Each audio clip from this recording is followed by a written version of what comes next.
Эрхэм Монгол улсын ерөнхийлөгч Зэвсэг төчний ерөнхий хамгаалагч танаа Цэргийн гавааны улаан түг Цэргийн гавааны одод хууль их сургуулийн бие бүрэлдэхүүн таныг хүндэтгэн огтод жагсан Цэргийн албаны зохион байгуулалт аюулгүй ажлын газрын дарга Хагтаагийн урандаа Жамцын түмэн тулг.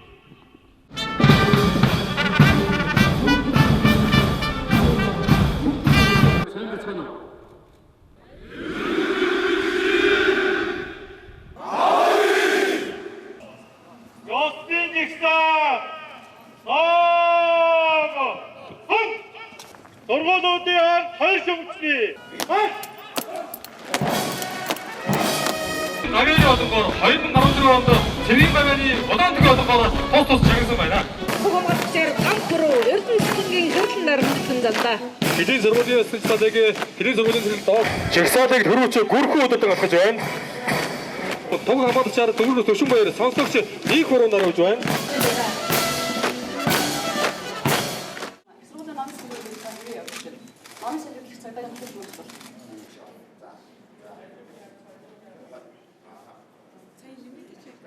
Бүх самбар шинжилгээ ухааны эрдэмтэн судлаач оюутны эдэмшлээс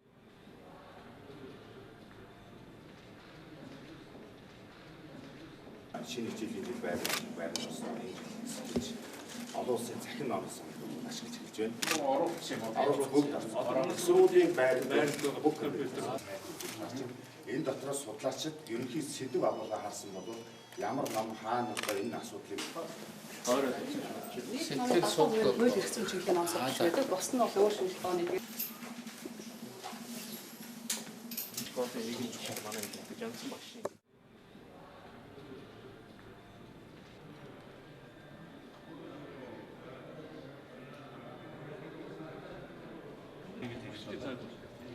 Нэг удаа цэнгэлж энэ бол 40 км.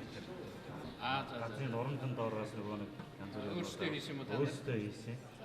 За энэ бол үүнийг ингээ хийж болох юм байна гэж харуулж байгаа. Их сургуулийн бие бүрэлдэхүүн таны уучлалаас бэлэн болсныг илтгэе. Хагтаагийн урандаа түмэн тулг. Олон сууд.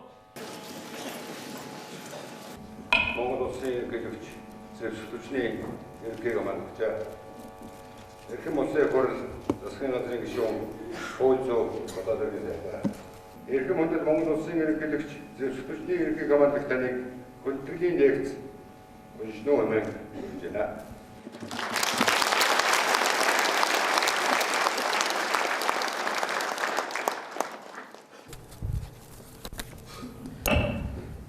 За энд хүрэлцэн ирсэн эрхэм генералууд, хууль сахиулах их сургуулийн удирдлага, албан хаагчид, багш нар сонсогчдийнхоо энэ өглөөний түмэн амгалан айлтгаж хамгийн сайн сайхныг хүсэн өрөөж мэдчилье.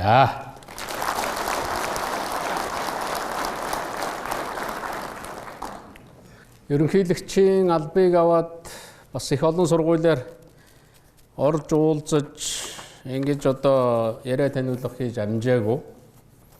Гэтэ би албан ёсоор шинжилгээ ухаан технологийн их сургууль дээр очиж лекц уншиж ярьж исэн. Мөн удирдлагын академид очисон. Одоо миний санаж байгаагаар 3 дахь сургууль нь манай хууль сахиулах их сургууль болж байна. Тэгээ өнөөдөр та бүхэнтэй уулзаж өөрийн санал бодлоо хуваалцах юм боломж гарсанд туйлын их баяртай байгаагаа илэрхийлье гэж ингэж бодож байна. Тэгэхээр ер нь сайн сургууль байхын тулд, сайн байгууллага байхын тулд нэг тодорхой хэдэн чиглэл байдаг байхаа гэж би хувьдаа боддгийн. Нэгдүгээрт мэдээж түүх байна. Тэгэхээр энэ сургуулийн маань түүх 1934 оноос тоологддог. Одоо 82 жилдээ 82 дахь онтойгоо золгож байгаа ийм сургууль байгаа. Тэгэхээр энэ түүх байна гэдэг бол тэр уламжлал байна гэсэн үг. Та бүхэн сурах, мэдэх, бахархах тийм сайхан зүйл байна гэсэн үг л дээ. Тэгэхээр энэ түүхийг нандинж авч явах шаардлагатай гэж ингэж бодож байгаа. Дараачийн нэг их чухал юм бол ер нь тогтвортой байх хэрэгтэй.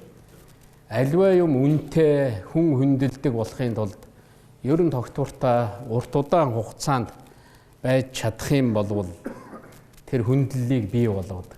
Тэр хүндлэл тэр урт удаан хугацаанд цагийн шалгуураар ирдгээ гэж би ингэж бодож байгаа. Тэгэхээр мэдээж тогтвортой байхын тулд хамгийн чухал юм бол материаллык бааз байгаа. Ер нь Монгол улс сүүлийн жилүүдэд энэ боловсролын салбарт ялангуяа төрийн өмчийн ихтэй сургуулиудаа маш дөрвтэй юм хөрөнгө оруулалт хийсэн юм тохиолдол бол их цөөхөн. Гэхдээ энэ хууль сахиулахын их сургуульд энэ оруулсан хөрөнгө оруулалт бол ерөн сүүлийн жилүүдэд төрийн өмчийн их сургуульд оруулсан хамгийн дөрвтэй хамгийн чухал юм хөрөнгө оруулалт байх гэж би ингэж бодож байна. 3,000 сонсогч зэрэг хичээллэх юм анги танхимтай болно гэдэг бол энэ бол их сургуулийн төвшөнд хөрсөн нь бол харагдаж байгаа. Тэгээ саяхан энэ сургуулийн энэ шинэ хичээлийн байр энэ бүхэн нээлттэй хийсэн гэж ингэж ойлгож байгаа. Ийм болохын тулд маш их хүчин чармаалт төрөөс командлаас гаргасан гэдгийг бас энд хэлхэн зөв бахаа гэж ингэж бодож байгаа. Сонсогч гэдэг үгийг хэлэхэд бол надад их ойрхон байдаг. Би өөрөө сонсогч явсан. Сэргийн сургуулийн сонсогч байсан юм хүн. Тэгээ Зөвлөлбат улсад сурж исэн тэр үед курсант гэж нэрлэдэг. Тэгээ 5 жил сонсогчийн амьдрал дундуур сонсогчийн хичээл, сонсогчийн форум өмсөж сурна гэдэг бол энэ бол амьдралд их чухал юм зүйл болсон. Би хувьдаа өөрийн хөрсөн амжилт гэдэг юм уу өнөөдрийн хөрсөн амжилтын тухай ярихдаа ер нь өөрийнхөө нууцыг ярихдаа 3 зүйл надад хамгийн их хэрэг болсон л гэж ингэж ярьдаг. Нэгд нь мэдээж миний өссөн төрсөн орчин баг. Хоёрт нь энэ цэргийн хүмүүжил, цэргийн боловсрол. Энэ цэргийн боловсрол бол надад маш их тус болсон.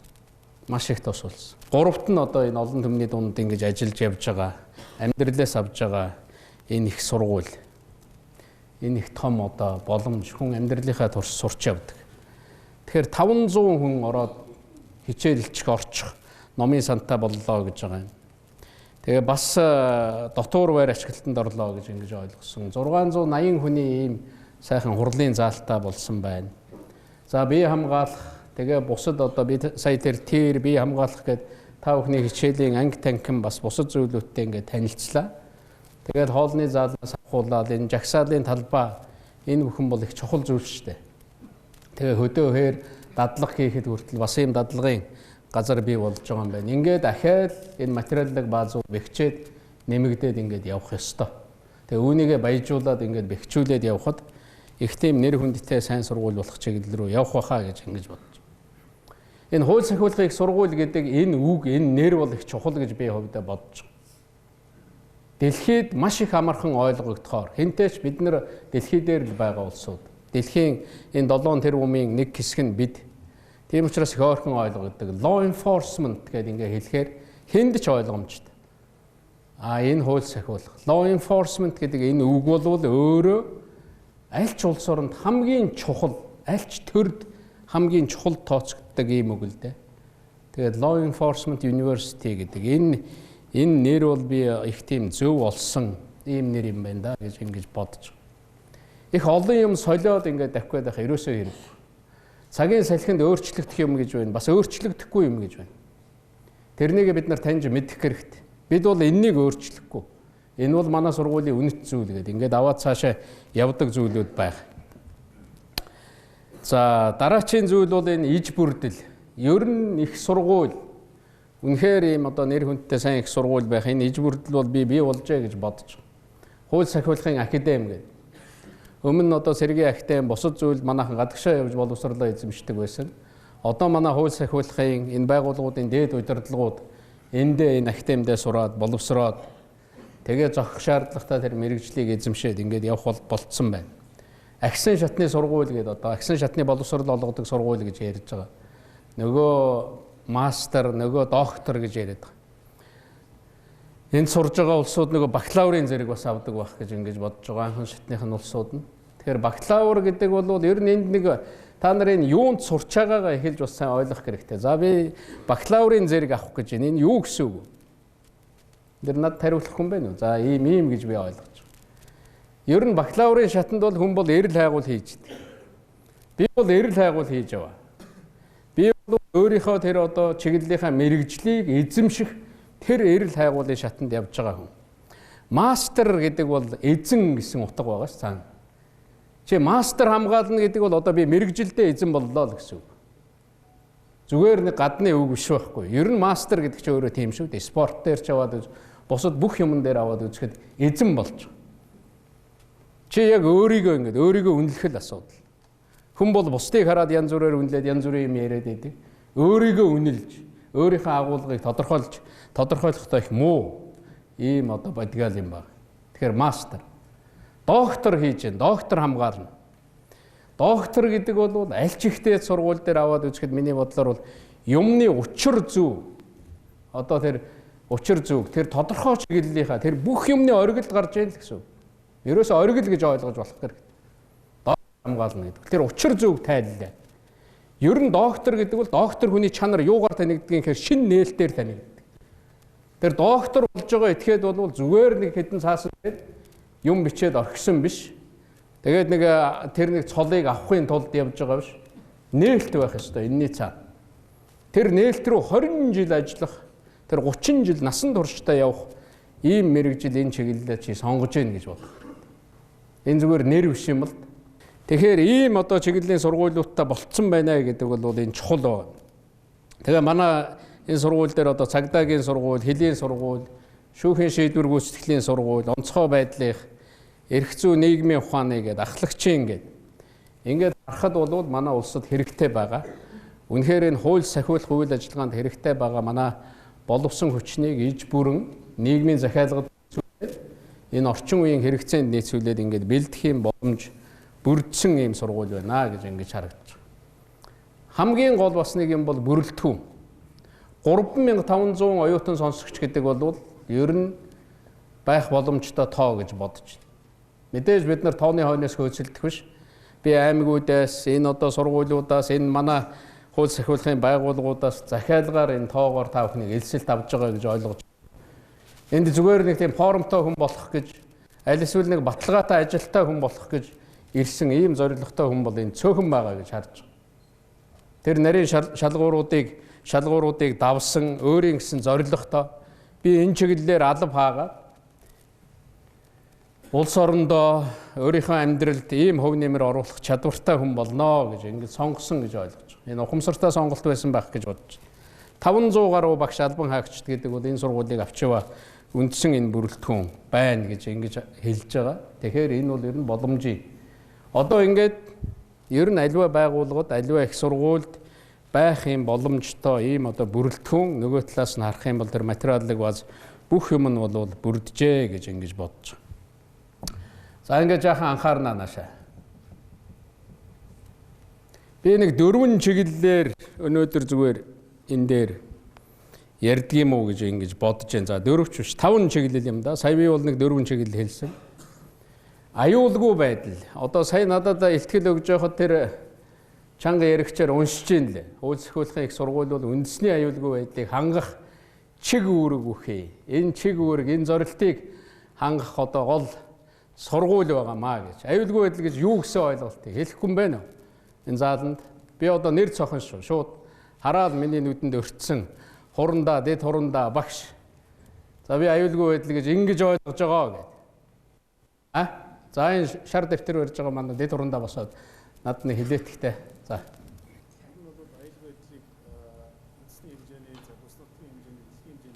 Юугаар тодорхойлогдох юм?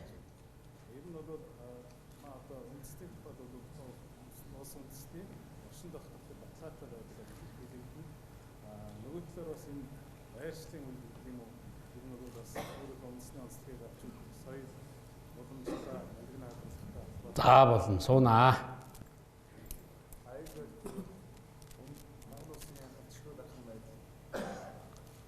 За Монгол улсын ялцчгүй дархан байдал өөр. Түүхэн уламжлал. За сууя. Тэгэхээр ер нь бол саяын офицерын хариулт, манай сонсогчийн хариулт бол ерөнхийдөө зөв гэж ойлгож байна. Альва үгийг ер нь юм ярина, хүнд хүргэн гэдэг бол тухайн ярьж байгаа зүйлийнхаа утга агуулгыг чи өөрөө ойлгосон байх хэрэгтэй. Гэхдээ яавал сайхан ярих уу, яавал хүнд хүрэх үү гэдэг.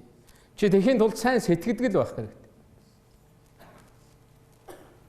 Ярина гэдэг чинь зүгээр амаар гардаг биш, тархиар ороод боловсрогдоод гарч бодож ярьдаг. Аюулгүй байдал нэр чи юу гэсэн үг вэ? Юугаар илэрхийлэгддэг? Аюулгүй байдал гэхээр тэгэхээр аюулгүй байдлын гол илэрхийлэл нь эрх ашиг байна. Тэ эрх ашиг. Хамгийн гол илэрхийлэл нь нийтлэг эрх ашиг байна. Улсын аюулгүй байдлын гол илэрхийлэл. Хамгийн чухал юм. Ерөөсөө Монгол улсад байгаа хамгийн чухал юм гэж ойлгох хэрэгтэй. Монгол улсын хамгийн чухал юм юу? Монгол улсын тусгаар тогтнол, бие даасан байдал. Дархан хэлийг бүрэн бүтэн байдал. Нутаг дэвсгэрийн халдашгүй байдал. Хүн дээр аваад үзэх юм бол хүний эрх хэрэгчлөө. Төр дээр аваад үзэх юм бол төрийн байгууллагуудын хэвийн үйл ажиллагаа. Энэ зүйлийг эрх ашиг гэж. Тэгэхээр ер нь аюулгүй байдал гэдгийн цаана аюулгүй гэдэг үгийн цаана аюултай. Энд одоо ямар юм яавал эрсдэл учирч болох вэ? Ард иргэдийн амгалан тайван амьдрал. Тэгэхээр ард иргэдийн амгалан тайван амьдралд эрсдэл учирж байгаа бол энэ дээр энэ аюулгүй байдлын чиглэлд ажиллаж байгаа энэ үндсэн чиглэлийг хэрэгжүүлэх үүрэгтэй байгууллагууд, энэ сургууль, энэ бүхэн та бүхэн судалж явах ёстой. Их сургууль гэдэг бол аль ч оронд ямар газар байдаг вэ гэхээр хамгийн дээд зэргийн оюун ухаан, хамгийн одоо тэр нийгэм тулгамж байгаа асуудлын шийдлийг хамгийн оновчтой гаргаж ирдэг хүмүүс л байх хэрэгтэй. Энэ хууль сахиулах байгууллага улс орны аюулгүй байдал тулгамж байгаа асуудлыг хамгийн сайн шийдэл эндээс сонсогдож явах ёстой. Манай энэ хэвлэл мэдээллийн байгууллагуудын ажиллаж байгаа үүрэг энэ харж байхад дэндүү юм хязгаарлагдмал байгаа юм л. Аюулгүй байдлын асуудал маш тодорхой асуудал гараад ирэхэд энд багшилж байгаа багш нар тэр телевиз дээр ирээ суудсан. Энд байгаа сонсогч очиж суудсан. Тэр замын асуудал яригдж байгаа бол замын асуудлаа яриад, хөлийн асуудал яригдж байгаа бол хөлийн асуудлаа яриад. Хууль орж байгаа бол хуулийн асуудал яриад. Та бүхнээс л энэ нийгэм сонсож явах ёстой. Та бүхнээс судалгаатай хамгийн үндэслэлтэй мэдээллийг Монголын нийгэм авч явах ёстой маа. Түүнээс биш тэнд нэг хэдэн улс төрч гэдэг нэртэй хүмүүс юм уу? Аль эсвэл нэг телевизээр гарч нийгэм тодрох гэсэн тэр хүмүүс энэ дээр байх ёсгүй. Тэд нар хол байх хэрэгтэй. Аливаа нэг зүйл дээр асуудал дэвшүүлээд юм шийдэх гэж байгаа бол та бүхэн л оролцож байгаа. Тэгээд урилга хүлээгээ суугаад авах хэрэггүй. Хүн урах хэмжээнд та бүхэн хүндлэгддэг тийм үгтэй байх ёстой шүү дээ. Гэхдээ нэг сургуулийн сонсогч ирээд юу ярих бол телевизийн өмнө гараад ярьж чаддаггүй, ээрч муурсан, ярьж байгаа юмаа өөрөө ойлгодоггүй. Тийм байх юм бол чамайг хэн ч урахгүй. Урахгүй байгаагийн шалтгаан энэ шүү дээ. Тэгэхээр үнэлэгдэхгүй байх гэсэн үг. Мэдэгдэхгүй байх гэсэн үг. Энэ хэрэгцээг та бүхэн энэ нийгэмд мэдрүүлээгүй байх гэсэн үг шүү. Тэгэхээр аюулгүй байдал гэдэг бол тэр бидний тэр хамгийн чухал юм, хамгийн чухал эрх ашиг гэдэг юмар тодорхойлогддог. Энгийн зүйлдээ Монгол улс аюулгүй байна гэвэл 80 настай эмээ санаа зовхгүй л байх шүү дээ. Санаа зовох юмгүй. Ачин сургуульд явхад тэрний хойноос санаа зовоод ах юм байхгүй. 6 настай 8 настай хүүхэд сургуульд явхад тэр машинд одоо өртчих вэ, дайруулчих вэ, ингэх вэ, тэгэх вэ гэж санаа зовох юмгүй. 80 наст нь санаа зовох юмгүй, 8 настан одоо айд сандрах юмгүй л ийм байх юм бол Монгол аюулгүй байна гэж үзэх хэрэгтэй. Аюулгүй байдлынхаа асуудлыг шийдсэн улс орн гэж хаанч байхгүй. Иж бүрэн шийдсэн улс орн гэж ямар ч улс орн дэлхий дээр юм байхгүй. Өнөөдөр аюулгүй байдлын асуудал гэдэг бол аливаа төрийн хамгийн чухал асуудал болж байгаа. Тэгээд энэ чиг үүргийг хангах үүрэгтэй манай их сургууль. Энэ тухайд энд ярилцаж, энэ тухайд энд мэтгэлцэн өрнжих хэрэгтэй л дээ. Тэгэхээр ийм зүйл хэр байна вэ? Эннийг та бүхэн их сайн бодох хэрэгтэй. Юмыг агуулгаар нь. Хууль гэж юу гэсэн үг вэ? Хууль. Юу гэж ордгийг та нар дээр? Хууль гэдэг бол хууль юм аа гэх. Галуу гэдэг бол галуу юм аа гэдэг шиг ийм л юм одоо бодоо сууж байгаа юм. Хууль. Хууль гэдэг бол ерөөсөө энэ нийгмийн гэрээ. Монголын ард түмний хамгийн нийтлэг эрх ашиг туссан гэрээ шүү дээ. Нэгэнт гарсан л бол тэр хууль хэрэгжих л ёстой. Та бүхний хамгийн энгийн ойлголт бол хууль гэдэг юм бол тэгш хэрэгжих ёстой гэдгийг бүр одоо ясандаа, цусандаа шингэтлээ ойлгосон байх хэрэгтэй. Ямар ч хүнд бай хууль тэгшил очих ёстой гэдэг. Тэгш очно гэдгийн цаана тэр шудраг байдал гэдэг юм яригдээд байдаг. Манайхан шудраг байдал гэж орилдоод байдаг. Шудраг ёс гэж орилдоод яг юуг яриад байгаагаа ерөөсөө ойлгодог. Би энэ хуулийн байгууллага, хууль хяналтын байгууллагыг би өмөрч ярьдаг. Гэхдээ манай хууль хяналтын байгууллагад та бүхэн дутагдал байхгүй гэсэн үг биш байхгүй. Дутагдал байгаа, шүүмжил байгаа. Гэхдээ ихэнх нь энэ үүргээ сайн биелүүлэхийн төлөө, энэ үндсэн чиг үүргээ сайн биелүүлэхийн төлөө санаа тавьж хичээл зүтгэл гаргаж ажиллаж байгаа гэж би ойлгодог. Хуулийн байгууллагын ажилтан болно гэдэг бол амар зүйл биш ээ. Хүний өмнө илтгэл өгөөд гүйцэтгэе гэж хэлээд гарна гэдэг бол амар зүйл биш. Өнөөдөр тайван байна. Маргааш янз бүрийн хүндрэл тохиоход эх орноо хамгаалах, гар дэрэгдийнхээ амгалан тайван байдлыг хамгаалах өдөр бүхэн зогсож байгаа. Өдөр бүхэн тэнд алав хаагаад энэ үүргийг гүйцэтгээд явж байгаа. Энэ хүмүүсийн ажил бол амар биш байхгүй. Үнэхээр Монгол улс бол энэ өдөр бүхэн ажиллаж байгаа. Өдөр бүхэн энэ одоо бид нар энхийн цагт байлдааны үүрэг гүйцэтгэнэ гэж ярьдаг. Ийм үүрэг гүйцэтгэж байгаа хууль сахиулахын байгууллагын ажилтнуудаа хүнд итгэлтэй хандж явах ёстой. Монгол хүн бүр хэцүү ажил байхгүй. Тэр цагдаад, тэр хэлийн одоо байгууллагад, манай онцгой байдлынханд, тэр шүүхийн шийдвэр гүйцэтгэлийнхэнд баярлалаа гэж хэлж явах хэрэгтэй. Энэ хууль сахиулахын чиглэлээр ажиллаж байгаа энэ улсуудаа Монгол орн, Монгол улс хайрлаж явах хэрэгтэй юм байна. Гэхдээ нөгөө талд нь хэлэх ёстой тэр шудраг зүйл тавих ёстой шаардлага тавих л хэрэгтэй. Та бүхэн тэрэнд тэр төвшин, тэр хайр хүндэтгэл, тэр тавигдж байгаа шаардлаганд нийцэж амьдрах хэрэгтэй байна. Энэ нийцэж амьдрахын хамгийн гол үндэс суурь энэ бүх юм чинь энд бүрэлдэнэ. Тийм биз дээ. Энд л бүрэлдэнэ. Эндээс бүрэлдэж гарах хэрэгтэй болж байгаа. Хоёр дахь нэг юм бол за би тэр агуулга талаас нь, хуулийн талаас нь, аюулгүй байдлын талаас нь хэллээ.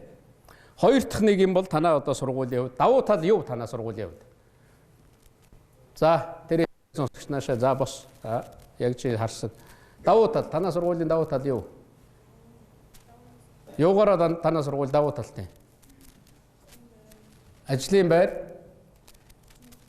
Ажлын байр нь бэлэн байгаа гэж бодож байгаа юм уу? Төгсөөл хууль сахиулахыг сургууль юугаараа онцлогийг, юугаараа сайхан, ямар учраас чи сурж байгаа ингээд асуухад та нар төгдрөхгүй хэдийн янзаар хариулдаг л байх хэрэгтэй шүү. Ийм тийм гээл арай нэг тийм манайхан чи юм шүүмжлэх муу хэлэх дуртай болсоо тэгтэн шууд босоод хариулдаг чадвартай байх хэрэгтэй. Тэгэхээр миний ойлгож байгаагаар хууль сахиулахыг сургуулийн давуу тал, цэргийн сургуулийн давуу тал бол бид дүрмээр амьдардаг. Хаан ч очив. Босготооч дүрмээр, суухтаач дүрмээр, мэдлэгтэйч дүрмээр бид дүрмээр амьдардаг. Ерөөсөө хүний нийгмийн олсон хамгийн том ололт бол тэр гарсан тэр дүрм, тэр хуулинд захирагдтал байна. Тийм хүнийг соёлтой хүн гэдэг байна. Дүрмээ хэрэгжүүлдэг, хуулиа хэрэгжүүлдэг хүнийг л соёлтой хүн, зөв хүн гэж. Хамгийн гол тэр зөв хүний одоо хамгийн гол чадвар бол. Энэ сургууль юугаараа ялгарч явах ёстой. Яг хууль сахиулахын одоо дэлхийд дээр маш олон ийм чиглэлийн сургуулиуд байгаа л. Тэгэд танаа сургууль юугаар ялгарх вэ бусдаас? Миний харж байгаагаар, миний үргэлж хэлдэг юм. Та нар сахилга утаараа ялгарх ёстой. Та нар зохион байгуулалтаараа ялгарх хэрэгтэй. Сахилга бат зохион байгуулалт гэдэг юм бол бас монгол хүний, монгол дайчны, монгол цэрэг хүний одоо тэр цуснд нь байгаамаа. Тэр энхийг сахиулах үйл ажиллагаанд явж байгаа. Тэр манай энхийг сахиулагчдыг харж байхад, ирж байгаа мэдээллийг сонсож байхад монголчууд арай л өөр. Эр зөрөгтэй. Энэ тэнд буу дуугарахад бусад газрын зарим улсууд ширээн давгаараа орж байхад манай нөхөр бол буруугаал ухс гэж идэг. Тийм чадвартай байх хэрэгтэй. Тийм зөрөгтэй байх хэрэгтэй. Өрөөнд буу дуугарахад хутга мэстэй хүн ороод ирэхэд наад зах нь чам руу довтлоход толгоогоо барай зүхтдаг биш. Тэрнийг зогсоож чаддаг л байх хэрэгтэй. Чамаас тэрнийг л харж байгаа юм. Энгийн зүйл дээр. Надад ягаад энэ одоо бие даасан энэ бие хамгаалах урлагийн энэ хичээл ороод байгаа юм бэ? Надад ягаад энэ хуулийн тухай яриад байгаа? Надад хамаагүй мэт боловч хүмүүс та нарыг ер нь нэг нь энэ цагдаа явж гээ, нэг нь тэр явж гээ гэж нэг харахгүй. Форм өмссөн, үүрэг гүйцэтгэх ёстой хүн явж гээ л гэж харж байгаа. Энэ бол тусдаа бүр тусгай бэлтгэлтэй хүн явж гээ гэж харж байгаа. Хүн гүйжрэл тусламж гуйхтал тэр хүнд чи үзүүлж чаддаг л байх хэрэгтэй. Ямар ч тусламж байсан. Түүгээрээ чи ялгарч явах ёстой. Ингэх юм бол нөгөө хүндлэл бий болж байгаа. Ер нь цагдаагаа хүндлэх юм бол аливаа орны хөгжлийн суурь. Хууль сахиулагчтай хүндэлдэг нийгэмд бол хөгжил ирнэ. Тэгэхээр намайг хүндлэх ёстой гэж хэвтээд авах хэрэггүй. Хамгийн гол энэ өөрөөс чинь эхэлнэ гэж би хэллээ шүү дээ. Чийл тэр нийгмийн хүндлэлийг нийгэмдээ бий болгох. Тэр цэргийн хүнийг хүндэлдэг тэр хүндэтгэл. Ирээд шаардлага тавихад ямар ч асуудалгүйгээр л биелүүлдэг. Цаашаага бид нар энэ лөө явнаа. Энэ бүх юмыг одоо энэ тухайд та нар ярьж явах шүү дээ. Энэ тухай танаа хөтөлбөрт байхгүй бол энэ нийгмийн хүндлэлийг яаж бий болгох вэ гэдэг энэ хөтөлбөрт байхгүй бол одоо танаа ангийнхан, танаа сургуулийнхан, танаа оюутнууд бичих хэрэгтэй. Тэгээд энэнийг заах хэрэгтэй. Сургуулийнхаа удирдлагад хандаад ийм ном, ийм зүйл гаргалаа, энэнийг оруулаад өгөөч гэж хандаад оруулах хэрэгтэй. Бод хашаанаасаа гарч бодоо. Ангиасаа гарч бод. Наад форумноос задарч бодох хэрэгтэй. Тэгэл өглөө бослоо, явлаа, нэг үргэлээл ирээл суудаг.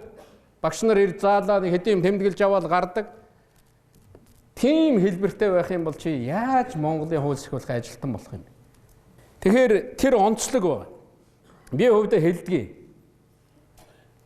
Манай цэргийн албаар явцсан улсууд нэг тийм итгэлтэй байдаг байна.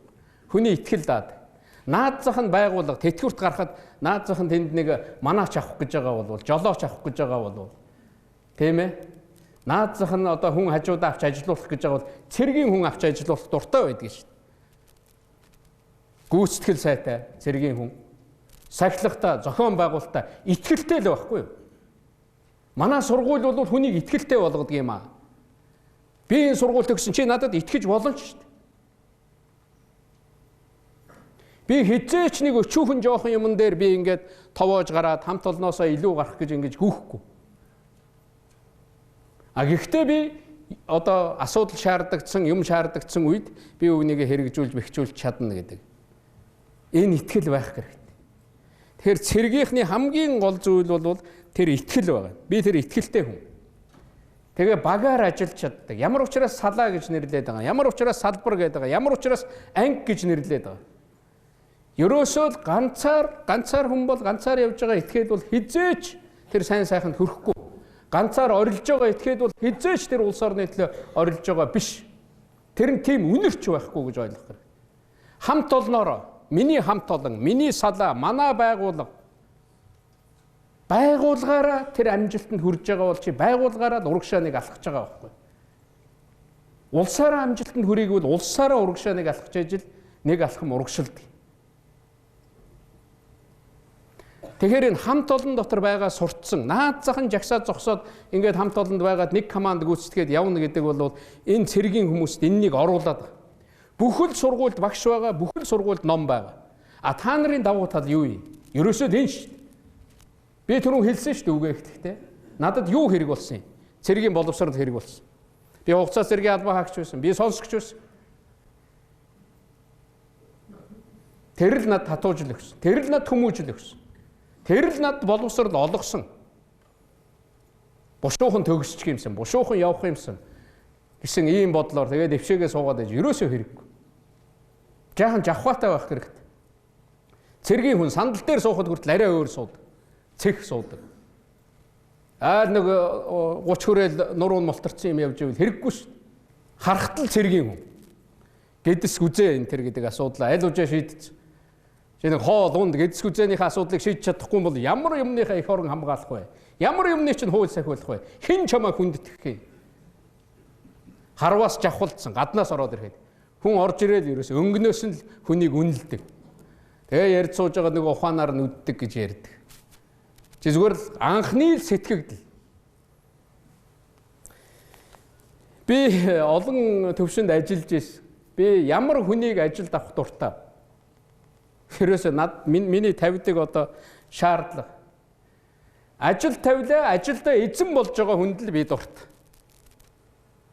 Тэгэл нэг ажилд очдог, тэгэл эргэж утастаа. Үгүй би энд өгөх гэж байна одоо яана. Би энд ийм асуудалтай тулгамдлаа. Даргаа цэргээ. Би ийм юмд хизээч дургу. Зүгээр гялалцтал орж ирэл ингэсэн тэгсэн бүх юма илтгэл. Хоёр дахь миний хамгийн их шаарддаг юм бол гүйцэтгэл. Хэлсэн байхад л чи би илүүлж л байх шүү дээ. Гүйцэтгэл. Цэргийн хүнд байдаг. Ажилдаа эзэн болох чадвар. Ямар ч ажил дээр очисон гэсэн тэндээс чи илүү л гарч явах хэрэгтэй. Би бол энэс илүү гарнаа. Хэн ч харсан гэсэн, хэний ч хажууд байсан гэсэн тэр энгийн бусад сургууль өгсөн хүмүүсээс чи гүйцэтгэлээрээ чи ялгарч явах шүү дээ. Ингэх юм бол хичнээн мундаг сургуулийн докторыг биш чамааг авна ажилд. Тэ, чамд итгэх болно.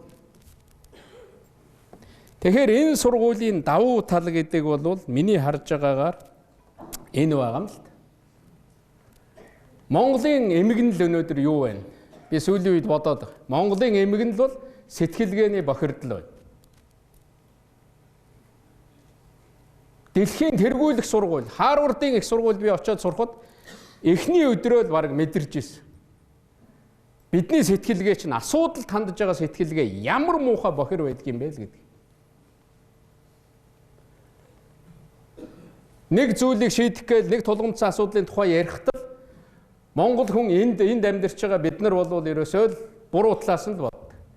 Телевизээр нэг юм гарахт л одоо хүн ярьдаг шүү дээ. Энэ хүн тийм үү наа чи худал хэлж байгаа нэр тийм энэ тийм дандаа л муу. Биенээ гүтгдэг, доош нь хийдэг, унгадаг, гутаадаг. Монголчууд бие биенээ гутааж урагшлахгүй байхгүй. Тэр хүнээс илүү юмараа, сахилгатаараа, зохион байгуулалтаараа, эрдэм мэдлэгээрээ, чадвараараа чи илүү гарч чадахгүй мөртлөө гутаад сууд. Та нарын амьдрал зөндөө тохиолдож. Энэ янз бүрийн хэрэгсэл бол хүн гутаах хэрэгсэл үг нь биш юм ба. Тэр сайныг бий болгох. Тэр гутааж байгаа тэр юм дотроос та нар бол эрдэн шиг сайн юмыг олоод хардаг байх. Хөө өдөр бүхэн түрхээд байхад л цагийн салхиар тэр хөө алга болоход л цаанаас нь тэр чулуу, цаанаас нь тэр хад гарч ирдэг л байх шүү дээ. Энэнийг ийм юмн дундуур та нар явд сурах хэрэгтэй юм байна. Зарим нэг газар ингээд хүнтэй ярьж яхад оо ингээд ийм тийм юм сонсоод тичнээн ийм сонсоод миний тухай ингэж яригдээд гэдэг. Ерөөсөө 7 хоноогүй буугаад өгсөн юм ирж. Тэгэх тусам чи урагшаа явах хэрэгтэй. Тэгэх тусам чи өглөө эрт босох хэрэгтэй. Тэгэх тусам чи сайн ажиллах хэрэгтэй. Үүргээ сайн гүйцэтгэхийн төлөө бодох хэрэгтэй. Чамайг мэдэрж байгаа байхгүй. Чи ажил хийж байгааг мэдэрж штэ хүмүүс. Зарим нь чамд атаарах гэж байна. Монголчуудын. Зарим нэг шууган нийгмийн янз бүрийн юмыг харахад цэвэр атаархал тэрний санал байдаг. Тэрнтэй холбогдсон гүтгэлэг баг. 99% нь ямар ч орон дэсгүй байдаг. Яг аваад үзэхээр. Тийм учраас чи мэдрэгдэж байна. Чамаас болгоомжилж штэ. Энэ хүн л миний замд гай болох юм байна гэж харж байна. Тийм учраас чамайг муу хэлж байна. Улам урагшлах хэрэгтэй, улам тодорох хэрэгтэй чи. Уулыг цас дарж болно. Хайлахад тэр уул дахиад өнгөөрөө гараад ирдэг. Өнөөдрөөр амьдрах гээл, өнөөдрөөр нэг тийм хүнд сайн хэлэгдэх гээл. Ингэж явах бол чи юу ч шийдэхгүй. Ямар ч юм чи хөрөхгүй. Чи хүүхдтэй сайн ээж, сайн аав, наад зах нь байж чадахгүй. 20 жилийн дараа манай аавын тэнд ярьж байсан юм хөөрхий дөө, манай ээжийн сургаж байсан юм хөөрхий дөө.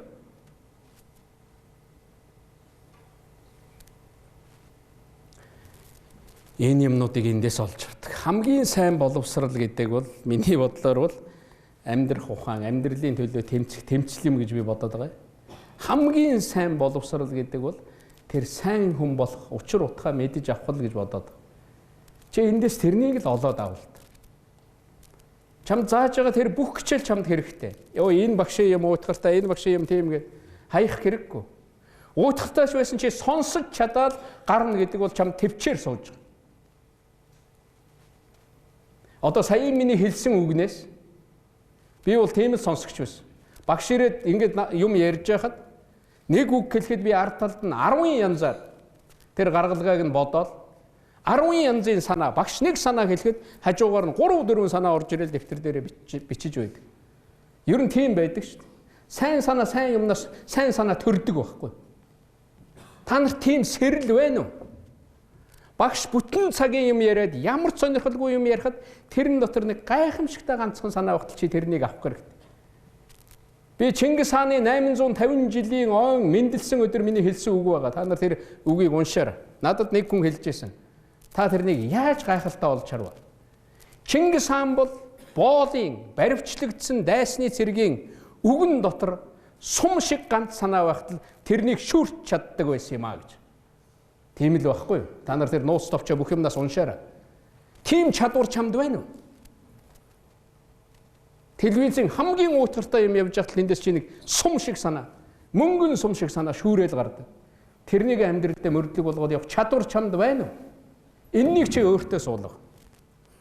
Энэнийг сахилгаар энэ зохион байгуулалтаар сургадаг. Чи бүх юм сураагүй байж болно. Эндээс сахилгатай хүн болоод, зохион байгуулалттай хүн болоод, дүрм биелүүлдэг хүн болоод гар. Үнэхээр тэр инкийг сахиулах үйл ажиллагаанд 9 сар яваад ирж байгаа тэр залуу миний нүдэн дээр өөрчлөгдсөн байгааг бол би өөр амьдралаараа мэдэрнэ. Шал өөр болдгийг мэд. Шал өөр болд. Ийм сайхан мэдлэгийг, ийм сайхан хүмүүжлийг, ийм сайхан боловсролыг энэ сургууль олгодог юм л дээ. Тийм учраас энэ лүү та бүхэн зүтгэх хэрэгтэй гэж ингэж бодож. Гуравт нь ер нь орчин үеийн оюутан, сонсогч гэдэг хүн ямар байх ёстой вэ? Би зарим зүйлийг сая нэлээд хэллээ. Миний бодлоор бол эхлээл чи монгол хүн байх хэрэгтэй. Би яах гэж 9 сарын 1-ний өдөр бүхэн зарим та бүхэн бага одоо сургууль, дунд сургууль байхдаа миний лекцийг сонсч байсан байна. Хичээл заасан юм бэ? Би 8 жил хичээл заасан. Ааваасаа эхлээд ерөнхийлөгчөөс ахуулаад бид нар ирээдүйн рүүгээ, хүүхэд рүүгээ тэр хэрэгтэй юмаа тэр хүүхдийн тэр оюун ухаанд л болж л өгвөл суулгах хэрэгтэй. Ямар учраас би төрийн хамгийн дээд шагнал, сая төрийн шагналыг хүүхдийн зохиолчд олгов. Та нар өөрсдөө бодох хэрэгтэй. Мэргэн үг олж бодохын тулд их бодох хэрэггүй. Яг амьдрал дундуур яваад байхаар аяндаа орж ирдэг. Би нэг өдөр хичээл заах гэж явж исэн за энэ хүүхдүүд яг юу гэж хэлэх үү? Юу хүргэх үү гэл.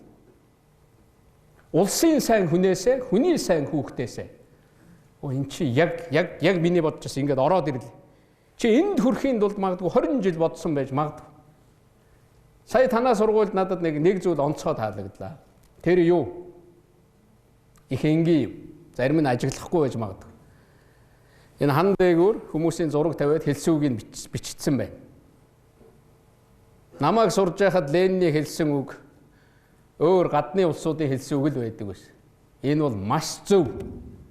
Энэ сургуулийн багш нарын тэр хамгийн сайн хэлж байгаа, хамгийн оновчтой амьдралаар шалгарсан тэр зүйлүүдийг бичиж тавьсан байна та нар.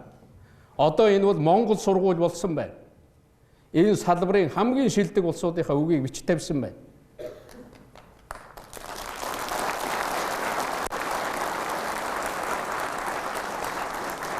Чи ийм юмыг нүдний булангаар хараад мэдэрдэг энэ чадвар чамд байх хэрэгтэй шүү. Танаа сургууль дээр олон хүн ирсэн байж магадгүй, нэг ч хүн энэ үгийг хэлээгүй байж магадгүй шүү. Нэрээ бичүүлсэн хүн айгүй за баярлалаа гэж хэлсэн баг.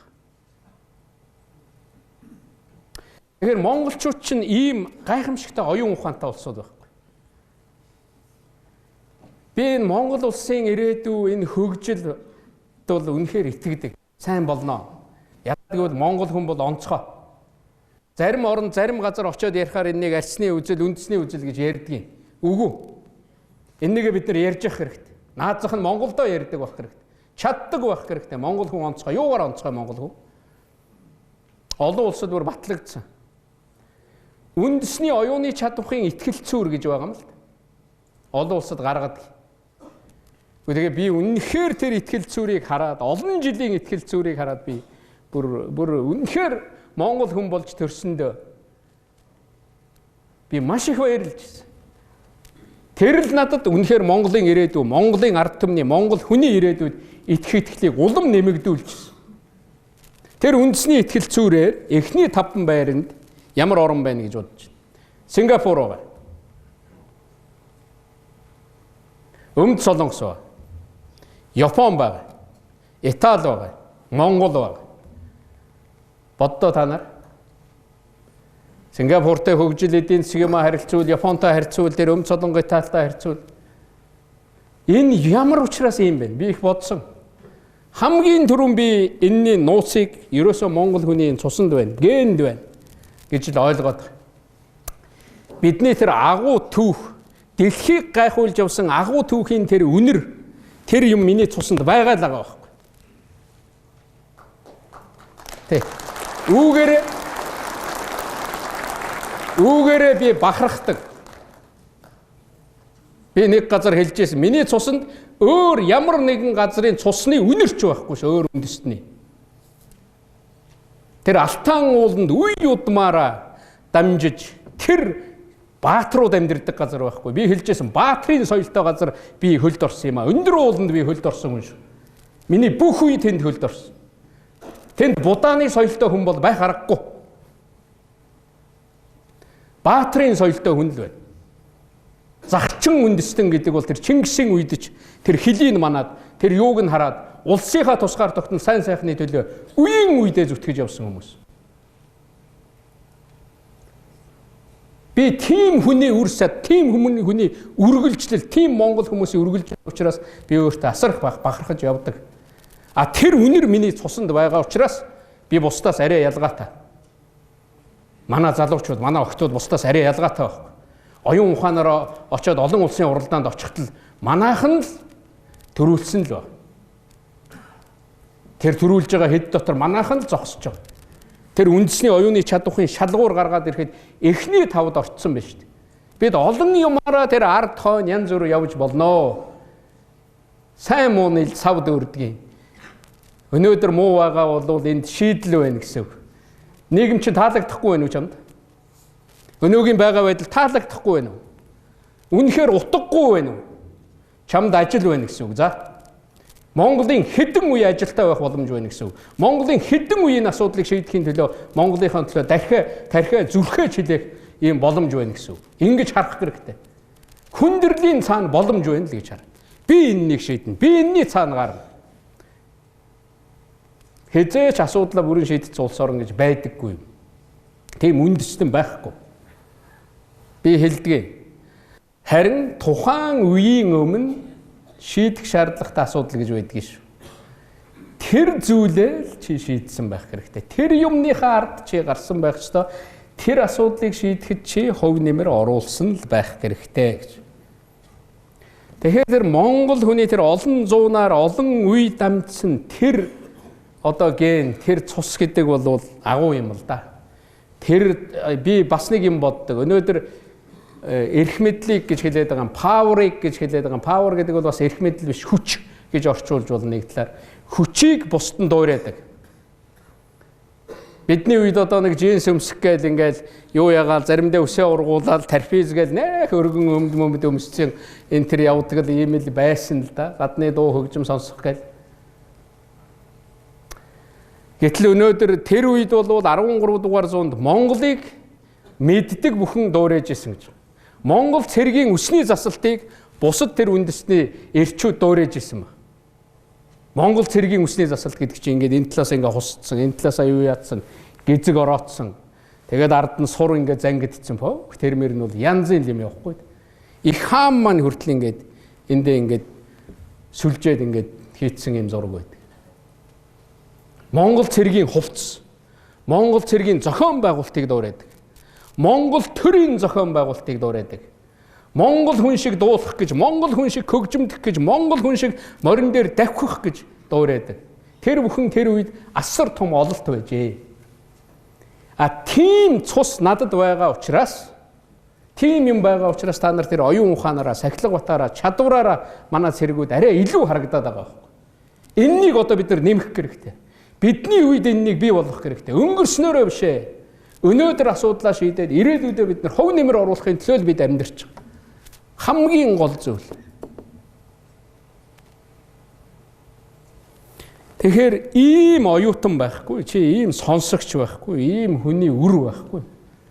Тэгэхээр миний хэлэх гэсэн юм бол эхлээ чи Монгол амьтаа байх хэрэгтэй.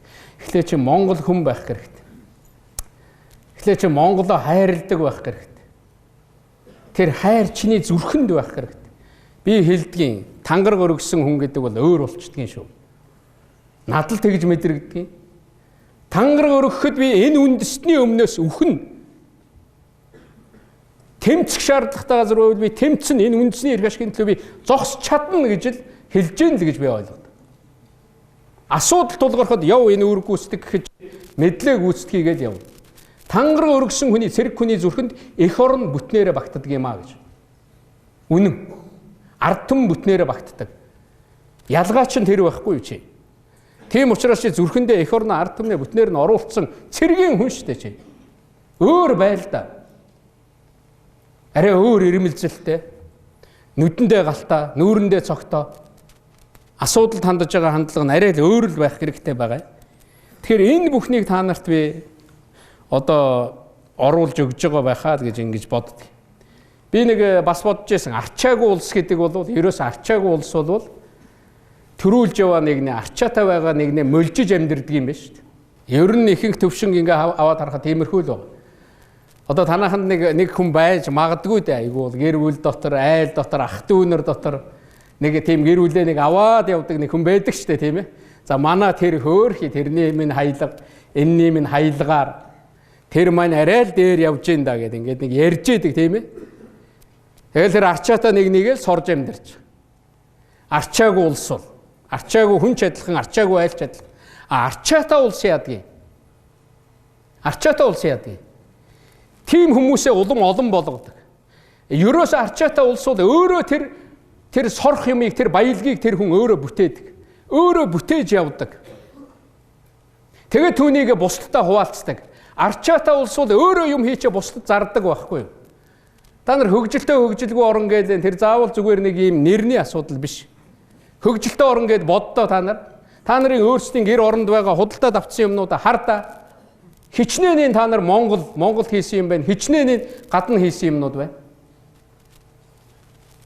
Сая намайг орж ирэхэд энд хамгийн миний бас их тийм сонирхол татсан хүндэтгэл хүлээсэн юм бол танаа сургуулийн хийцсэн байгаа зүйл, энэ зүйлүүдийг харуулсан.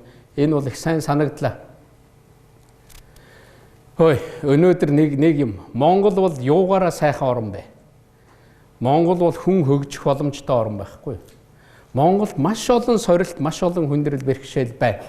Энэ бол хүн хөгжих боломжтой, тэр бүхнийг шийдэхэд боломжтой, чи хувь нэмэр оруулах боломжтой орн байхгүй да. Монгол бол хүний хөгжилд нээлттэй орн. Үүгээрээ Монгол бол гайхамшигтай орн. Үнэхээр үүгээрээ. Ийм учраас би энэ явж байгаа энэ зам, энэ ийм учраас би энэ ард түмнийхээ сонголтод баярлж явдаг. Бас арчаатай амьдралаа аваад явж байгаа олон айл өрх байгаа. Энэ нийгмийг чирээд явж байгаа олон мянган хүн байгаа. Тэр хүмүүсийн тоо, тэр айл өрхийн тоо улам л нэмэгдээд байх шүү дээ. Ерөөсөн хамгийн сайн боловсрол бол амьдралдээ эзэн болох гэж бас хэлж болно шүү дээ. Чи хинээс ч гуйлаг гуйхгүйгээр өөрийн гэр оронтой, өөрийн үр хүүхэдтэй, хань ижилтэй энэ нийгэмд амьдрах төвшөндөө амьдрал хиндээч аав ээждээч дараа болохгүй, ах дүүдээч дараа болохгүй амьдрч чадж байгаа бол энэ бол хамгийн том чиний оруулж байгаа хөрөнгө оруулалт. А илүү гарах юм бол хуваалцаж чаддаг. Одоо чи нэг арчаатай тал руугаа явж байгаа. Тэрнийг л нэг бодооч. Тийм учраас зөвхөн энд болж байгаа боловсрол бол бүх юмны суурь болох ёстой. Хөрвөх чадвартай байх ёстой. Монгол хүний нэг хамгийн сайн чанар бол миний хараад байхад хөрвөх чадвартай шүү дээ. Ямар ч оронд очиод ажил хийж исэн 7 хоногийн дараа, 30 хоногийн дараа хэлийг нэлээд сурцсан. Тэнд мэрэгжил, нарийн мэрэгжил шаарддаг юмн дээр 30 хоног ажиллаад манайхан бол хийцэн л тууж явна. Тэ 3 жилийн өмнө шалын зүлгээл гүйж явхад л 10 жилийн дараа очихд л нөгөө ажилд авч ясны нөхрөөрөө шалаа зүлгүүлсэн л зогсож байна. Өөрөө тэр компани захирал болцсон, өөрөө тэр аж ахуйн нэгжийг байгуулсан. Энэ чадвар бусад бүх үндэстэнд байгаа. Бид нар нэг тийм одоо бүр илүү гэж хэлээд байх юм биш. Бүх үндэстэн чи 7 тэрбум хүнтэй. Тэр 7 тэрбумын хэдэн магадгүй энэ одоо хууль сахиулах их сургуулийн сонсогч байгаа юм да. Хэдэн сая байдаг байлгүй. Тэн дотроос л чи ялгарх хэрэгтэй. Би нэрээ та нар ямар азтай юм бэ? Энэ сургуульд орно гэдэг бол аз. Энэ мэрэгжлийг сонгоно гэдэг бол аз. Дээрээс нь би яагаад ямар азтай юм бэ гэхээр энэ улсад амьдрна гэдэг бол аз ийм нээлттэй улс байхгүй. Чи өнөөдөр ямар ном унши, ямар интернет рүү оръё. Хорио байхгүй шүү дээ. Монгол тэр интернетийн тэр оролт моролт ямар ч хорио байхгүй. Би тийм хориг тавьдгүй. Надад хамгийн амархан арга бол тэрнийг хорих байна л да. Гэхдээ чи тэрнийг үргэлж маажаад сууж явах ямар ч хэрэггүй. 20 хүн зэрэгцээд сууж явахад л 18 нь утсаа маажж гин гэж. Тэр бол сэтгцийн эмгэг. Тэр бол өвчин. Энэ орчин үеийн хөгжилд байгаа нэг муу зүйл. Би хувьдаа ингэж боддог. Манай төрийн байгууллагууд дээр энэ сургууль дээр ер нь энэ смарт утас мутас гэж яриад байдаг. Энийг ашиглахыг бүрэн хориглох хэрэгтэй. Та нар харсан шүү дээ. Анги руу орж ирэхдээ тэр ангийнхаа үүдэнд ингээд тавьчихсан. Тэгээд тэр л утас муцаа хийгээд ингээд ордог. Ер нь төрийн байгууллага дээр энэ Facebook бүх зүйлийг хориглох хэрэгтэй. Чи ажиллаа хийж байгаа бол ажиллаа хий. Ажлын бус цагаараа гэртээ очиод хагас бүтэн сайн чи тэр юм руугаа орж болно. Зарим газар бол сургуулийн хүүхдэд зөвхөн тийм утас байдаг. Ээж рүүгээ ярьдаг, аав руугаа ярьдаг, ах дүү рүүгээ ярьдаг нэг 5 хүн л залгах номертой. Тэр 5 хүний утас л орж ирнэ. Болоо. Өөр юу хэрэгтэй чамд? Чи тэр мэдээлэл дотроос ороод олж авч байгаа юм байхгүй. Тархич нь мөлийгээд бүр алга болж байгаа шүү дээ. Л урсгаал нэг тийм харуул хэрүүл одоо янз бүрийн юм бол хараал тэрэнд баясаал. Ямар утгагүй юмар энэ сайхан цаг өнгөрж байна. Хүн 70 жил амьдрахдаа 7 жил нь бие засах газар өнгөрөөцсөн байна гэж байгаа шүү дээ. Чи тэгж ээжээс төрсөн юм уу? Хүн 70 жил амьдрахдаа 18 жил нь 20 жил нь зөвхөн хоол идэж өнгөрөөсөн байна гэж. Дээрээс нь ийм юм орлоо шүү дээ одоо чи. Утас мааждаг ажил. Хүн энэ орчин үеийн ололтын технологиг ашиглаж болно. Чи эндээс авах юм а ёстой нөгөө нэг авах ганц санааг шүүрээд өнгөрнө гэдэг шиг тэн дундаас шүүрч чаддаг байх хэрэгтэй. Тэрнийхээ боол болцсон, тэрэндээ бүр аддикт болцсон. Аддикт гэдэг бол өвчин болсон гэсэн. Ийм юм явах юм бол чамаа хэн хүндэх юм бэ? Орж ирэл нөгөөтгөө ингэж идэг. Ер нь төрийн байгууллагын төвшөнд бол энэнийг цаашаа бүрэн хориглох хэрэгтэй. Ажлаа хийх хэрэгтэй. Та нар энэ сургуулиас жишээлбэл миний саяын ярьсан санаачлал гарч явах ёстой шүү дээ. Ийм хуулинд оруулъя. Ийм үзэл баримталтай. Тэр хибр аюулгүй байдлын хууль гэдэг өнөөдөр их хурл дээр ярина гэж бид нар ярьж байна. Хибр аюулгүй байдал гэдэг бол ийм юм байд юм байна. Энэ улсад ингэж шийдсэн байна. Тэр улсад ингэж шийдсэн байна. Монгол улсад ийм асуудлууд байна. Бид нар ийм улсуудын хойно явж байна. Энэ харилцааг зохицуулах юм байна. Тэр хуулийн үзэл баримтлалыг бичээд төгсөх хэрэгтэй чи. Танаа ангийнхан.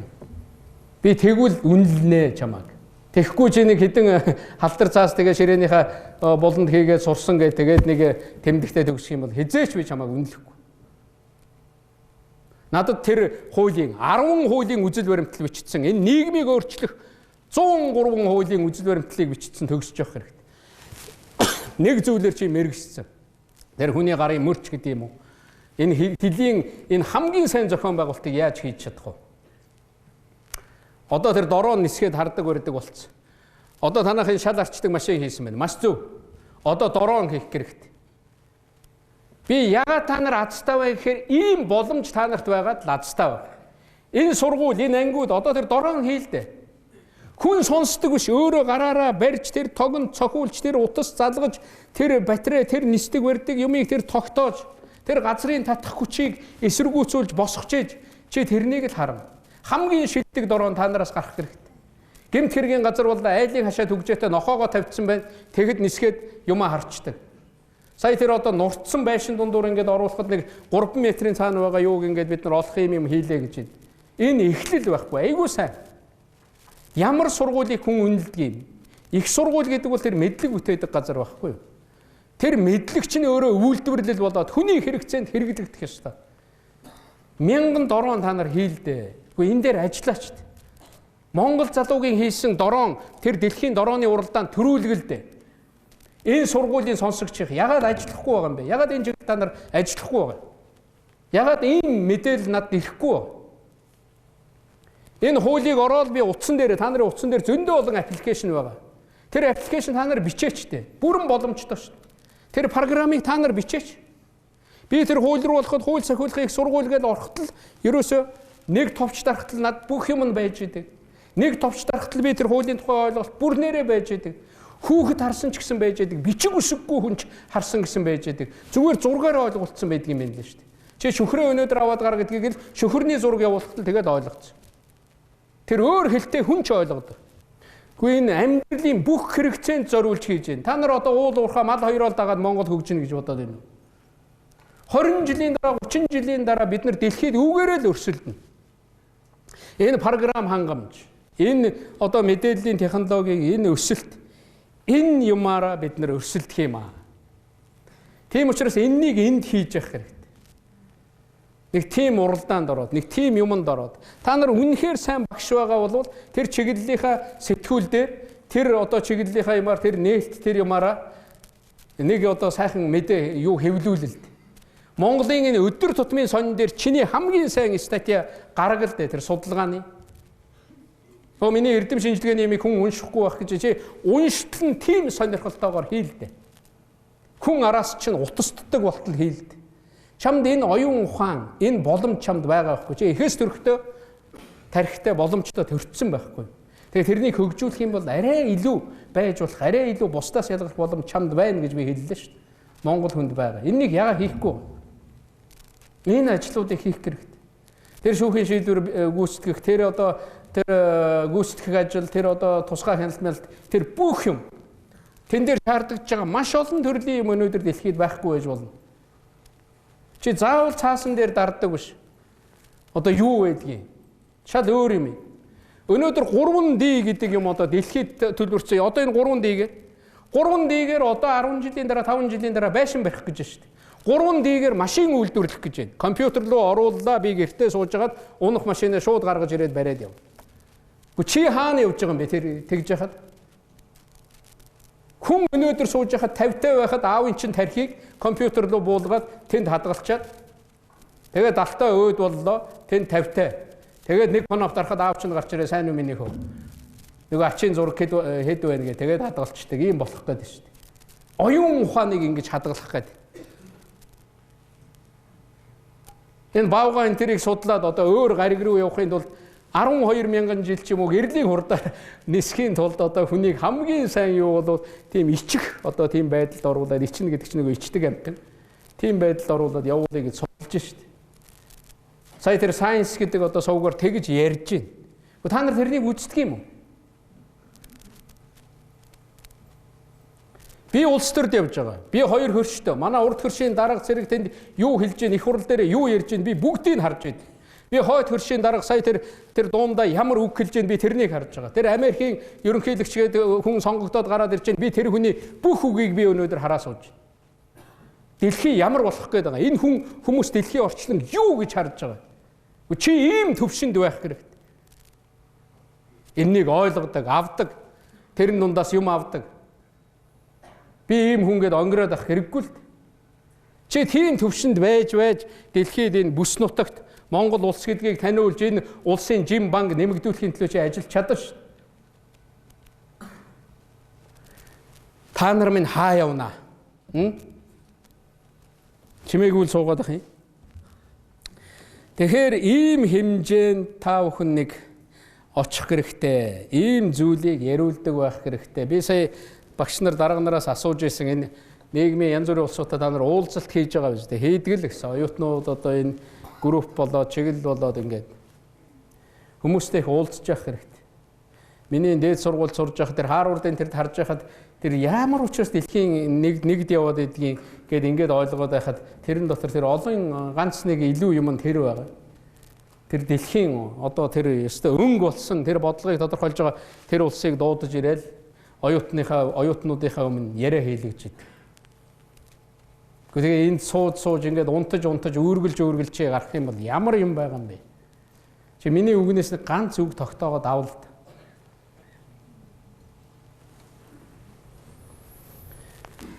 Тэгэхээр энэ сургуулийн маань энэ оюутнуудын маань одоо төвшин миний хэлж байгаад очихгүй байгаа бол та нар ичих хэрэгтэй. Ичнэ гэдэг бол хамгийн сайн мэдрэмж юм байна. Ер нь энэ бол та нарыг 50 байлгахгүй шүү. Ерөнхийлөгчийн шаардж байгаа шаардлага. Орчин үеийн дэлхий би бүх юм ярьсангүй. Би нэр хаана явна гэж чамд нэг жоохон ичих тийм юм төрсөн болвол чи цаашаа хөгжнө. Чи ер нь цаашаа явна шүү. Үнэн үг сонсох хэрэгтэй. Энийг сургуультай орж ирээд одоо энэ удирдлага бүх зүйл нэг юмнаас дандаа зүхтчих хэрэгтэй. Нэг тийм вакуумд орчдөг юм л. Тэр вакуумнаас гарах хэрэгтэй. Тэр юмаа нэг задлж харах хэрэгтэй. Тэгжээж л явна. Ер нь нэг тавтаа байдал гэж яриад байгаа. Комфорт гэж ярьдаг штэ тийм ээ. Энэ бол мөхөл гэж байгаа штэ. Бүх асуудлаа шийд. За манайх ч бол болчлоо доо одоо. Нөгөө нэг авахыгаа авлаа, энэнийг авлаа, тэрнийг авлаа, тэрний хүүхэнтэй сууна гэж яасан авлаа. Бүх юмаа шийдлээ. За боллоо. За одоо хэвтээд байна да. Өстө хэвтсээр байгаа чи нүд анна да тэгвэл. Чи хэдэн жилийн дараа, хэдэн сарын дараа чи босч явж чадхаач байна. За. Тийм учраас чи босоод гүйдэг. Наад зах нь энэ булчин шүрмэс чинь ажилдаг. Наад зах нь чи цэргийн хүн байсан шүү дээ. Нэг 70 хүрсэн байхад нэг 50-тай хүн шиг харагддаг. Энэ аимшигтэй нийгмийн энэ дарамтанд ор амьдрээд гардаг, аимшигтэй хэцүүлгээд байна. Ийм байгаа бол чамд сорилт байна. Чи энэнийг нэвтэлж гарах ёстой л байна. Ийм болмоор байгаа юм. За би сая энэ бол 3 дахь чиглэлээр ингээд оюутан сонсогчийн тухай ярьсан. 4 дахь миний нэг хэлэх гэсэн юм бол сургууль ямар байх ёстой. Миний бодлоор бол би түрүүн хэлсэн суралцсан гэдэг бол мэдлэг бүтээх үйл явц. Мэдлэг гэдэг бол өөрөө баялаг. Баялаг хэдийд баялаг болд юм бэ гэхээр бусд хүн таалагдж байж, бусд хүнд хүрч байж л баялаг болж байгаа. Чиний бүтээсэн юмыг хүн сонирхож байгаа бол за бүр хамгийн сайн юм бол хүн мөнгөө төлөөд авч байгаа бол чи баялаг бүтээсэн байна. Ерөөсөд хамгийн сайн шалгуур бол хүн чиний төлөөд, чиний хийсэн юмны төлөө, тэр юмны төлөө мөнгө л төлсөн бол бөөх. За энэ болжээ. Энэ миний хийсэн, манай ангийнхны хийсэн, манай төгсөлтийнхний хийсэн чиний бүтээсэн юмны төлөө хүн мөнгө төлж гэнэ да. Тэр програм бичсэн, тэр аппликейшн хийсэн, сургууль дээр энэ сургуулиас жилдээ 100 аппликейшн бүртгүүлэх хэрэгтэй шүү дээ. Тэгэх юм бол би та нарт үнэхээр баярлалаа. Би нэг явж байгаад нэг 2 жилийн дараа, 3 жилийн дараа ирээд дахиад уулзахтал та тэгж хэлсэн шүү дээ. Одоо манай сургууль дээр ингээд 10 програм Монгол улсын хэмжээнд энэ хэрэглэгдэж байна. Өмнөд хөршийнхэн сая худалдаж авлаа. Япон нөгөө эдийн засгийн одоо худалдааны хэлэлцээрийн дагуу ийм юм Японд манай оюутны юм зарагдаж байна. Манай оюутан сая интернетээр ийм юм хийгээд зарчлаа. Тэр нөгөө газар доор юм илрүүлдэг тэр аппарата хийгээд манай тэр оюутан сая $300 зарлаа. Би тэрнийг бол шууд үнсэн. Тийм оюутныг. Би шүтэн. Тийм хүмүүс л олон болох шүү дээ. Ингэж л Монгол хөгжин шүү дээ. Хөгжил хаа байна. Их хурал хаа байна. Шал нэмэргүй засгийн газар муу ерөнхийлөгч гэж ёстой нэг тийм амтэн. Тэгэл яг хэлээд явал юу бүтхий Монгол тэглээ гэд. Чи өөрөө юу хийсэн юм бэ?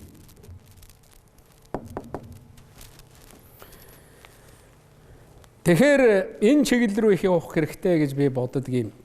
Энэ дэлхийн хамгийн сайн сургуулиудыг юугаар дүгнэж яах гэсэн чинь ажил олгогч. Ерөөсөө дэлхийн энэ их сургуулиудын чанар бол ажил олголтоор дүгнэж байгаа шүү дээ. Стэнфордын их сургуулийг төгссөн жилдээ Стэнфордын их сургууль 30 мянган хүнд ажил олгодог гэж.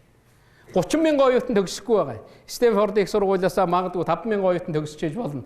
5 мянган оюутан гараад өөрөө ажилтаа болоо зогсохгүй хажуудаа дахиад 5 хүн ажилуулж байгаа байхгүй юу? Компани байгуулсан байхгүй юу? Юм зардаг юм хийцэн байхгүй юу? Ажлыг чи хөдөлмөрийн биржээс олдог юм бишээ. Их сургууль төгссөн та нар олгодог байхгүй юу? Манайхан ойлгохтой хөдөлмөрийн яам гэж байгуулчих юм бол ажилтаа болно гэж бодоод байх юм. Тэрлүү гүйж чи бүртгүүлээд байх юм. Чиний төлөө би зөндөө мөнгө аав чинь төллөө явлаа. Би мөнгө төлөөгүй гэж бодож байгаа. Улс төлж байгаа шүү дээ чиний. Танаа сургуулийн дулаан халуун та нар төлдгөө. Карманаасаа гаргаж байгаа юу та нар? Энэ бүх юмны төлөө энэ татвар төлөгчд энэ юм хийдэг хэдэн хүн энэ аж ахуй нэгжүүд миний тэр Монголын дарлагдсан анги гэж нэрлээд байгаа тэр хэдэн муусаа бизнесүүд тэр наран туулын зах дээр юм худалдаа зогсож байгаа тэр эмэгтэй тэр гуанзанд өдөр шөнөгүй бууз хийгээ зогсож байгаа тэр залуу тэр зөөгч тэр юм ховцоо хийж байгаа тэр гутлоо хийж байгаа тэр аж ахуй нэгжид төлж байгаа шүү дээ. Чи ичих хэрэгтэй шүү дээ. Өмсөх гутлаа өөрөө хийж чадахгүй. Өмсөх гутлаа нэг бол хүний хийж байгаа юмыг дэмжиж төлөөд авчиж чадахгүй бол ичих хэрэгтэй. Нэрээ би ямар арчаагүй байна. Би ер нь юу хийцсэн юм бэ улсад гэж. Наад зах нь чи энэ үгийг хүнд хэлж чадахгүй бол ичих хэрэгтэй. Монголын ерөнхийлөгч, Монголын удирдагч энэ үгийг хэлж гэнэ гэдэг бол би ард түмэндээ энэ мессеж хүргэж байгаа. Хүн бүхэн энэ зүйл рүү, энэ юм руу оруулах хэрэгтэй. Нэг энэ тентхийн юм ирлээ, байдал хэцүүдлээ гэхээр яана Монгол дууслаа гэж орилдоо байдаг. Монгол хүн болвол чон шиг байх хэрэгтэй. Ер нь бидний удам гаруулыг чинь тэгээ бичсэн юм байна лээ шүү. Юу гэдэг вүлээ? Нөгөө бөрт чон. Гоомарл хоёроос л одоо гэл ингээл юм байдаг шүү. Тэр бол домгийн шинж чанартай. Гэхдээ ерөнхийдөө бол тэр Монгол хүний явах замыг би бараг хэлээд өгсөн юм шиг харагдаж байна. Эмэгтэй нь бол нэг гоомарл хавцаал. Гоомарл тэр байгальд тэр чонд баригдахгүй, тэр цасан чигдэхгүй амьдрахын тулд үр хүүхдээ үлдээхийн тулд тэр гоомарл ямар их тэмцэл хийдэг гэж бодож байна. Тэр чон амьдрахын тулд ямар их тэмцэл хийдэг гэж бодож байна. Чон бусдаас гуйдгүй шүү дээ. Намайг сая машинаар хөөж байгаад би уул руу гарлаа гэж гомдол тавьдгүй л байхгүй.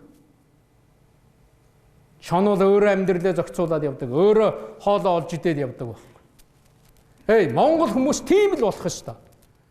Тэгж чадах юм бол Монголын тусгаар тогтнол бие даасан байдал баталгаажна.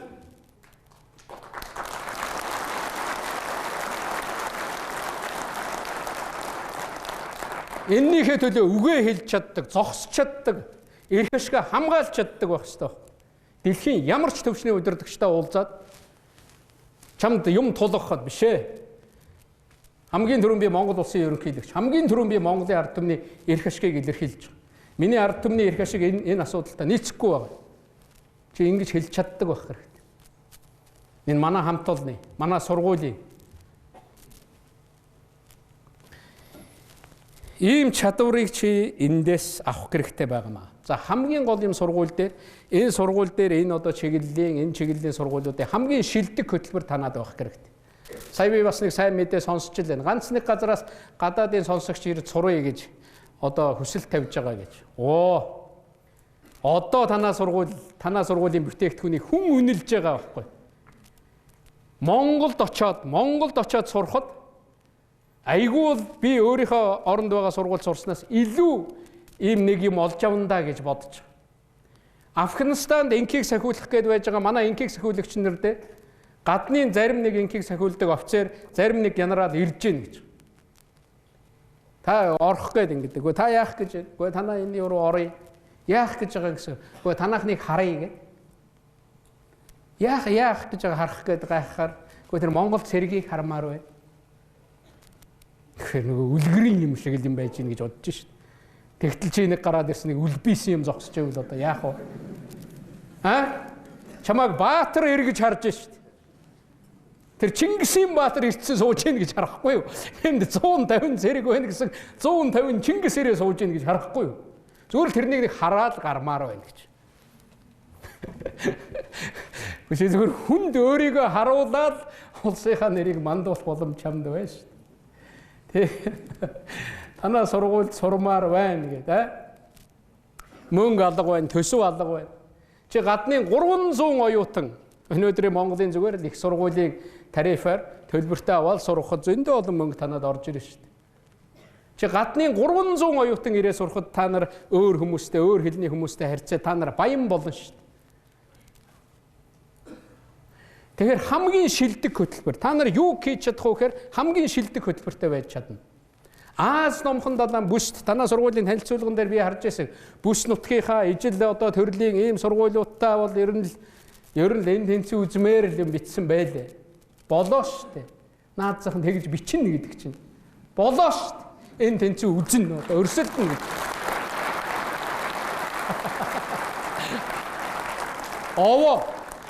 Одоо жинхнээр нь хийх хэрэгтэй. Хэлн бичнэ гэдэг чинь шал өөр юм. Та нар хараараа сургуульд сурна, гараад амьдрал дээр очиод ажил хийнэ гэдэг чинь шал хоёр өөр юм. Сургуульд сурж байгаа бол яг чиний ширээний тавцсан шиг л ийм сургууль бол ийм л байна. Амьдрал бол барзгар байхгүй. Амьдрал бол олон гүвээ даваатай байхгүй. Амьдрал бол олон янзын хүндрэлтэй байхгүй. Наадзах нь дарагтайгаа яаж харьцах, наадзах нь зэрэгтэйгээ яаж харьцах, наадзах нь ард түмэнтэй яаж харьцах. Одоо чи очин доо. Одоо чи нөгөө манай гудамжинд тавтай морил гэдэг шиг болно шүү дээ. Энд нэг 4 жилд нэг хууль сахиулахыг сургуулийн сонсогч гэл дэвээд байсан. Постооны гудамжинд явж очиод хэсгийн төлөөлөгч хийсэн чинь за одоо тэнд л чи нусаа гоож болохгүй байх шүү дээ. Тэнд чи хэсгийн хамгийн сайн төлөөлөгч л болох шүү дээ. Тэнд чи тэр хэсгийнхний хамгийн хүндэлдэг хүнэл болох хэрэгтэй. Би нэг үг хэлсэн шүү дээ. Хэсгийн төлөөлөгчөө монголчууд бүгд хүндэтгдэг болох юм бол Монгол улс хөгжнө гэж. Хэсгийн төлөөлөгчөө хүндэтгдэг болох юм бол Монгол улсад хууль хэрэгжинэ гэж. Хууль хаанаас эхэлж хэрэгждгийг мэдэх үү? Замын дүрмээ хэрэгжүүлж байгаа орн хууль сахиулдаг, хууль хэрэгждэг орн болдог. Цагдаагаа хүндэтгэж байгаа орн хуулийг сахиулдаг болдог. Гэхдээ тэр хүндэтгэл намайг хүнддэг гэж хэлээд орилоод ерөөсөө ирэхгүй. Чи гараад нэг намайг хүнддэг гэдэг нэг 2 хүн дээр очиод хэлдэ. Яах вэ тэр хүн? Чамайг ёстой хүндэтгэж байна гэж хэлэх юм бол чи юу сайн л байна. Тэгээд нэг асуугаад үз намайг хүнддэг гэж ерөнхийлөгч цагдаа хүнддэг гэсэн. Та намайг хүндэтгээд орох гэд. Явж яхад нэг тийм нүдэн хүртэл харцсан хүртэл хүмүүсийн ингээд бие биендээ хэлээд энэ ямар сайхан цагдаа залуу явж гин, сонсогч явж гин, сонсогч охин явж гин. Бөөх энэ цэргийн хувцс муцны ямар гоё зогссон юм бэ? Өөлөх юм уу? Тэрнийг олох бол хамгийн чухал л да. Тэгэхээр тэрнийг яаж бий болгох уу гэдэг дээр ажиллах хэрэгтэй. Тэгэхээр тэр хөтөлбөр хамгийн шилдэг хөтөлбөртэй байх хэрэгтэй. Одоо энэ сургуулийнхаа хөтөлбөрийг та нар шинжлэхийн төлөө явах хэрэгтэй. Хамгийн сайн багшийн хичээл, хамгийн сайн юмнуудаа хадгалж үлдээл болохгүй байгаа юмнуудаа нэмээл яваад байх хэрэгтэй. Багш орж ирээл хичээл заахад дараа нэг хуудас цаас тардаг штэ. Тэгэл тэн дээр оюутнуудын үнэлгээ байж идэг, нэр байдгүй. Тэгэл тэрнийг суглуулж аваад гардаг 30 оюутан. За миний ярьсан хэр таалагдав? Чи юм авчаад уу? Багшаа нөгөө оюутан үнэлцдэг. Уг нь миний мөрөөдөл бол тэр нөгөө кредит гэж одоо тэр юу байгаа юм л да. Энэ хууль сахиулахыг сургуульчид сурдаг. Гэхдээ яг чиглэлээрээ гүйж очиод нэг юм сонирхож байгаа бол Монгол Улсын их сургуульд, техник сонирхож байгаа бол технологийн их сургуульд гүйж очиод те сар 3 сар 1 семестр сураад тэндээс кредит цуглуулад ирдэг л болох хэрэгтэй. Монголд хамгийн сайн хичээл ордог, хамгийн их юм хүнд ойлгуулдаг багш байх юм бол тэр багшийн зааланд 600 оюутан багтахгүй л байх хэрэгтэй. 600 оюутан багтахгүй байгаа бол тэр 600 оюутныхын тоогоор нь жаахан нэмээд тэр багшийн цалинг тэгжил өгдөг байх хэрэгтэй. Би их сургуулийн багш байгаа бол би 10 сая төгрөг авж байгаа бол би бол баяртай л байх бол. Гэтэл яг миний хажуу талд багшилж байгаа хүн 6 оюутан ангид нь ирдэг хүн бол чи 600 мянган төгрөгөө л ав. Тийм л байхгүй юу? Оюутнаар нь бүтээгдэхүүнээр нь дамжуулж тэр бүтээгдэхүүнийг хүргэж байгаа хүнийг л үнэлүүлэх ёстой шүү дээ. Тийм биз дээ. Энэ систем рүү бид нэр явах хэрэгтэй байна. Би зүгээр илээд өнгөрлөө. Энэ дотор зөндөө олон юм бий. Тийм учраас энэ бүхнийг та нар ярих хэрэгтэй. Хамгийн шилдэг лаборатори байх хэрэгтэй. Хамгийн шилдэг стандартыг бий болгох хэрэгтэй. Тэр гадны багш нарыг авчирээд хичээл заалгах хэрэгтэй. Одоо нэр гайхамшигтай болжээ. Массачусетсын технологийн их сургууль дээр уншиж байгаа багшийн лекцийг шууд сонсч болж байна. Одоо энэ хэлмэл бол та нар чинь наад зах нэг монгол хэл дээр нь англи хэл бол ер нь янзын юм байгаа үстэй тий. Одоо би ингээд англиар босгож хамтаа ярихад бол чи зүгээр над руу шууд хариулна үстэй. Манай сонсогчд би тэгэж бодож байна. Би орсоор хамтаа ингээд ярихад чи зүгээр орсоор шууд лекцээ над уншчих юм байгаа үстэй. Би бол тэгэж харж байгаа шүү та нарыг. Хэл бол дээд сургуулиас олж авах хэрэггүй. Хэлийг бол та нар амьдралаас сурах хэрэгтэй. Бүрэн боломж байна. Нөгөө утсаа маажаа сууж байхын хажуугаар чи зүгээр л тэр хэлний тэр түмэн янзын одоо сурах боломжууд байна. Ийм гайхамшигтай орчинд чи төрж байгаа. Би боддгийн Монгол бол зарим нь цөөн хүн амтаа жижиг орн гэдэг. Би хизээч Монголыг жижиг орн гэж боддог.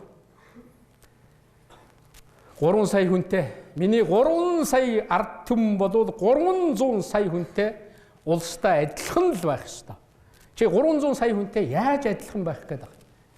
Тэ Монголын нэг хүн болвол өөр нэг үндэсний гадны 10 хүнтэй тэнцэж явах хэрэгтэй. Хөрөх чадвараараа, хийж чаддаг юмараа, бүтээдэг юмараа, тэр бүтээл чанараараа тэр чамд байгаа байхгүй. Тэрнийг л чи хөгжүүл. Чи өөрийнхөө төрөлх хэлийг маш сайн мэддэг. Наазах нь гадны хоёр хэлийг зүгээр ус цас шиг ойлгодог. Дахиад нэг 3 4 хэлээр мэдлээд ойр зүрийн юм ярьчдаг байх хэрэгтэй. Ингэж чи хүндлэгднэ. Зарим нь та нар зөндөөл гадагшаа явсан баг. Тэгээд гадны хүний хажууд очихоор тэгээд нэг тийм бүр хэлэх гээд хэлж чаддгүй хажууд нөгөө хэлийг мэддэг улсууд хараад хоорондоо инээлдээд байдаг. Чи нэг мангар юм шиг тэгээд ингээд нүднэр гэлдээ суугаад байдаг. Чихгүй дүлийн юм шиг. Тэгээд чи буцаж ирэхдээ за хэл сурандаа гэж ирж байгаа. 7 хоноод нөгөө бууцтайгаа давхар идчихэж байгаа. Энэ юуг харуулж байгаа нэхэр тэрнийг л чи давах ёстой. 7 хоног биш чи 7 сар өөрийгөө тамлах хэрэгтэй. Сайхан байна л гэдэг юм бол би мөхнө гэж хэлсэн шүү дээ. Чи 7 сар өөрийгөө тамлаад 10 сар өөрийгөө тамлаад чи гарч ирэх хэрэгтэй. Харвард очиж сурахад надад хамгийн хэцүү шалгуур тавьж байсан шүү дээ. Англи хэлний бэлтгэлийг чи 10 сар хийгээд тэгээд Харвардын төвшөнд тэр англи хэлнийхээ төвшин хангах юм бол чи сурна шүү гэж. Над тийм суур ерөөсөө байгаагүй, боломж байгаагүй. 10 сар тэр дундуур ороод тэр төвшөнд хүрнэ гэдэг бол хэцүү шүү. Надтай хамт сурж байсан манай өмнө хөршийн нэг залуу хэлж байсан. Би 6 сая хүн дотроос өрсөлдөж орж ирлээ гэж энэ сургуульд. 6 сая.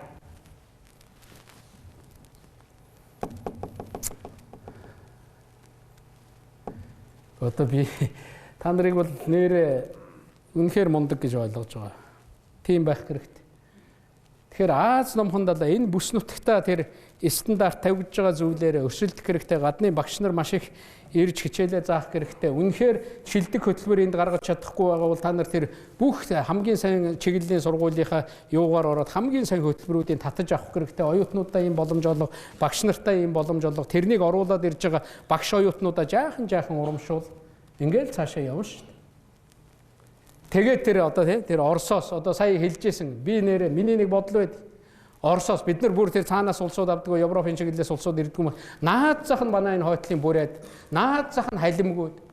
Урд талаас нэг хэлтэй юм. Наад зах нь тэр өвөр Монголын одоо сурыг гэж байгаа цагдаа болъё гэж байгаа залуучууд энд орж ирээд нэг 5 жил ялцаад гарагалт.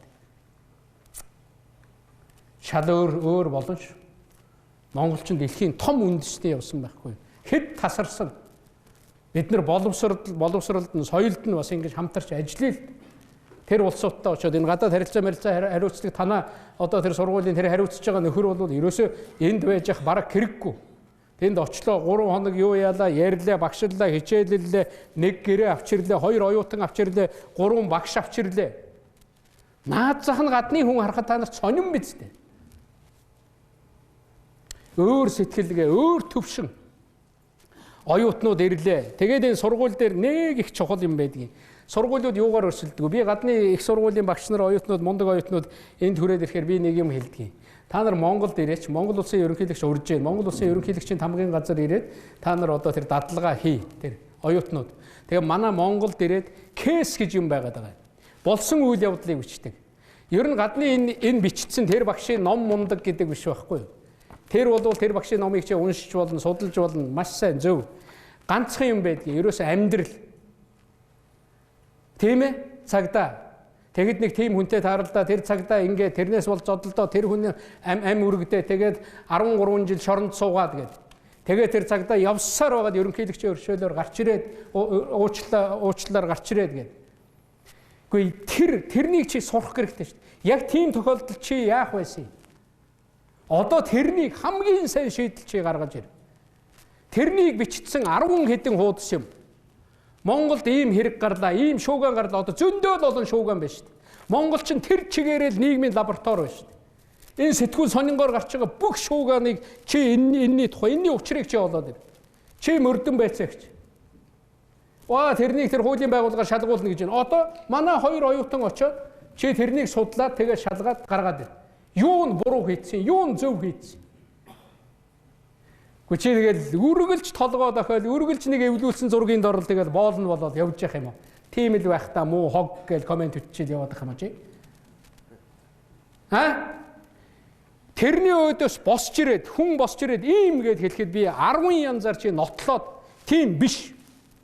Би энэнийг бол Монголын төлөө хийсэн ажил гэж би бодож байна. Ийм учраас энэ зөв байгаа. Энэ бол харин Монголын залуучуудад зориг өгч. Энэ бол ёстой тэнэг зөрөгтэй алхам да. Би тийм болохын төлөө явна. Эрдэнтийн 49%-ийг тэр маш том бүлэглэл авчээ. Чи бол тэнд итгэл сууж байгаа бах та. Гэхдээ ингэж Монгол хүн тэгж сэтгэж чадна гэдэг. Зарим хүн бол 4 литрийн багтаамжтай тэр савн дотор бол 10 литрийн ус багтахгүй л байхгүй юу? Тэр зарим хүн ерөөсө тэгж сэтгэж чадахгүй байна. Чи бол юун тэр 49 пүүх базарваны юм бат. Тэр чинь бол майнд наалддаг юм биш. Тэрнийг авч байгаа бол маргааш Рио-ийн тод байгаа 66%-ийг би олж ирэндэ гэж чи уг нь бизнес хүн бол явах хэрэгтэй шүү дээ. Тийм Монгол залууг монголчууд урамшуулах хэрэгтэй. За. Гүй. Та нар бол ийм зүйлийг case study гэдэг. Ийм зүйлийг болсон явдал. Энэ зүйлээр та нар маргаа. Тэнд элбэгд орж маргаж яадаг асуудал биш байхгүй. Чи маргаж явах хэрэгтэй. Чи эрх зүйн талаас нь, чи хуулийн талаас нь. Чи мэрэгжлийнхаа талаас нь дүгнэлт гаргаад ирэл дээ. Би чамайг очиж телевиз дээр очиж ярилцлага өг гэж хэлээ үстэй. Яваач дээ тэгээд. Чамаас тэр сэтгүүлч зүгээр асуугаа салхаа болтолно. Гэхдээ тэр нэг оюутныг өртсөн чинь тэрний тэр хэл ам, тэрний тэр гаргалгаа.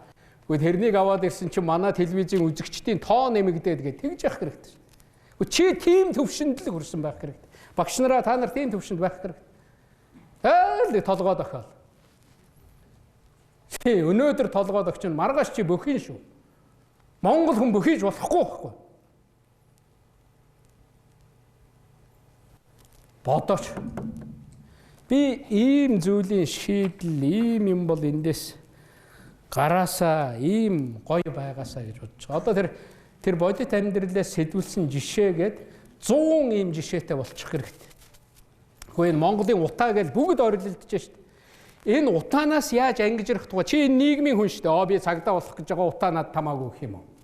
Чи гараад адилхан амьсгалж байгаа шүү.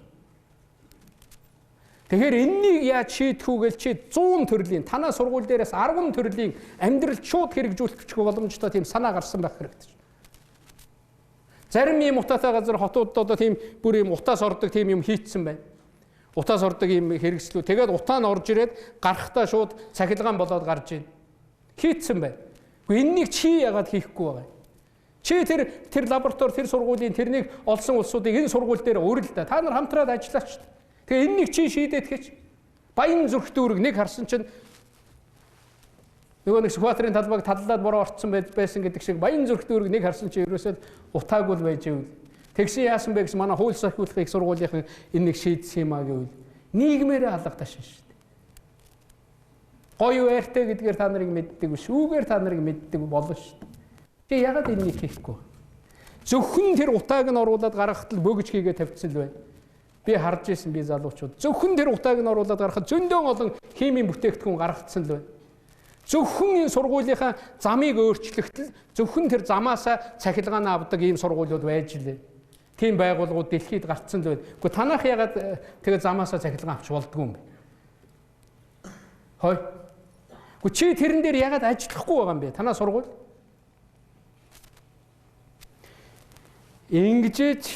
Ингэж ажиллаж энэ асуудлыг шийдэж чи урагшилнаа. Тэгэхгүй одоо миний нэг хашаанаасаа гарч сэтгэхээ, байгаа зүйлээсээ гарч сэтгэл гэдгийг хэлээд байгаа зүйл нь энэ байгаа. Тэгэхээр энэ чиглэл та бүхэн нэрээ бодоорой. Хүний амьдрал хугацаатай. Би энэ богино хугацаанд дотор байгаа энэ хугацааг танаа сургууль дээр өнөөдөр энэ хугацааг би зарцуулж байгаа. Би тийм учраас би энэнийг бас нэг учир утгатай зарцуулмаар байна. Тийм учраас би та нарт энэ үгийг хэлж байгаа. Би та нарт хайртай учраас хэлж байгаа байхгүй. Би Монголын залуу үед хайртай учраас би энэ үгийг хэлж шít.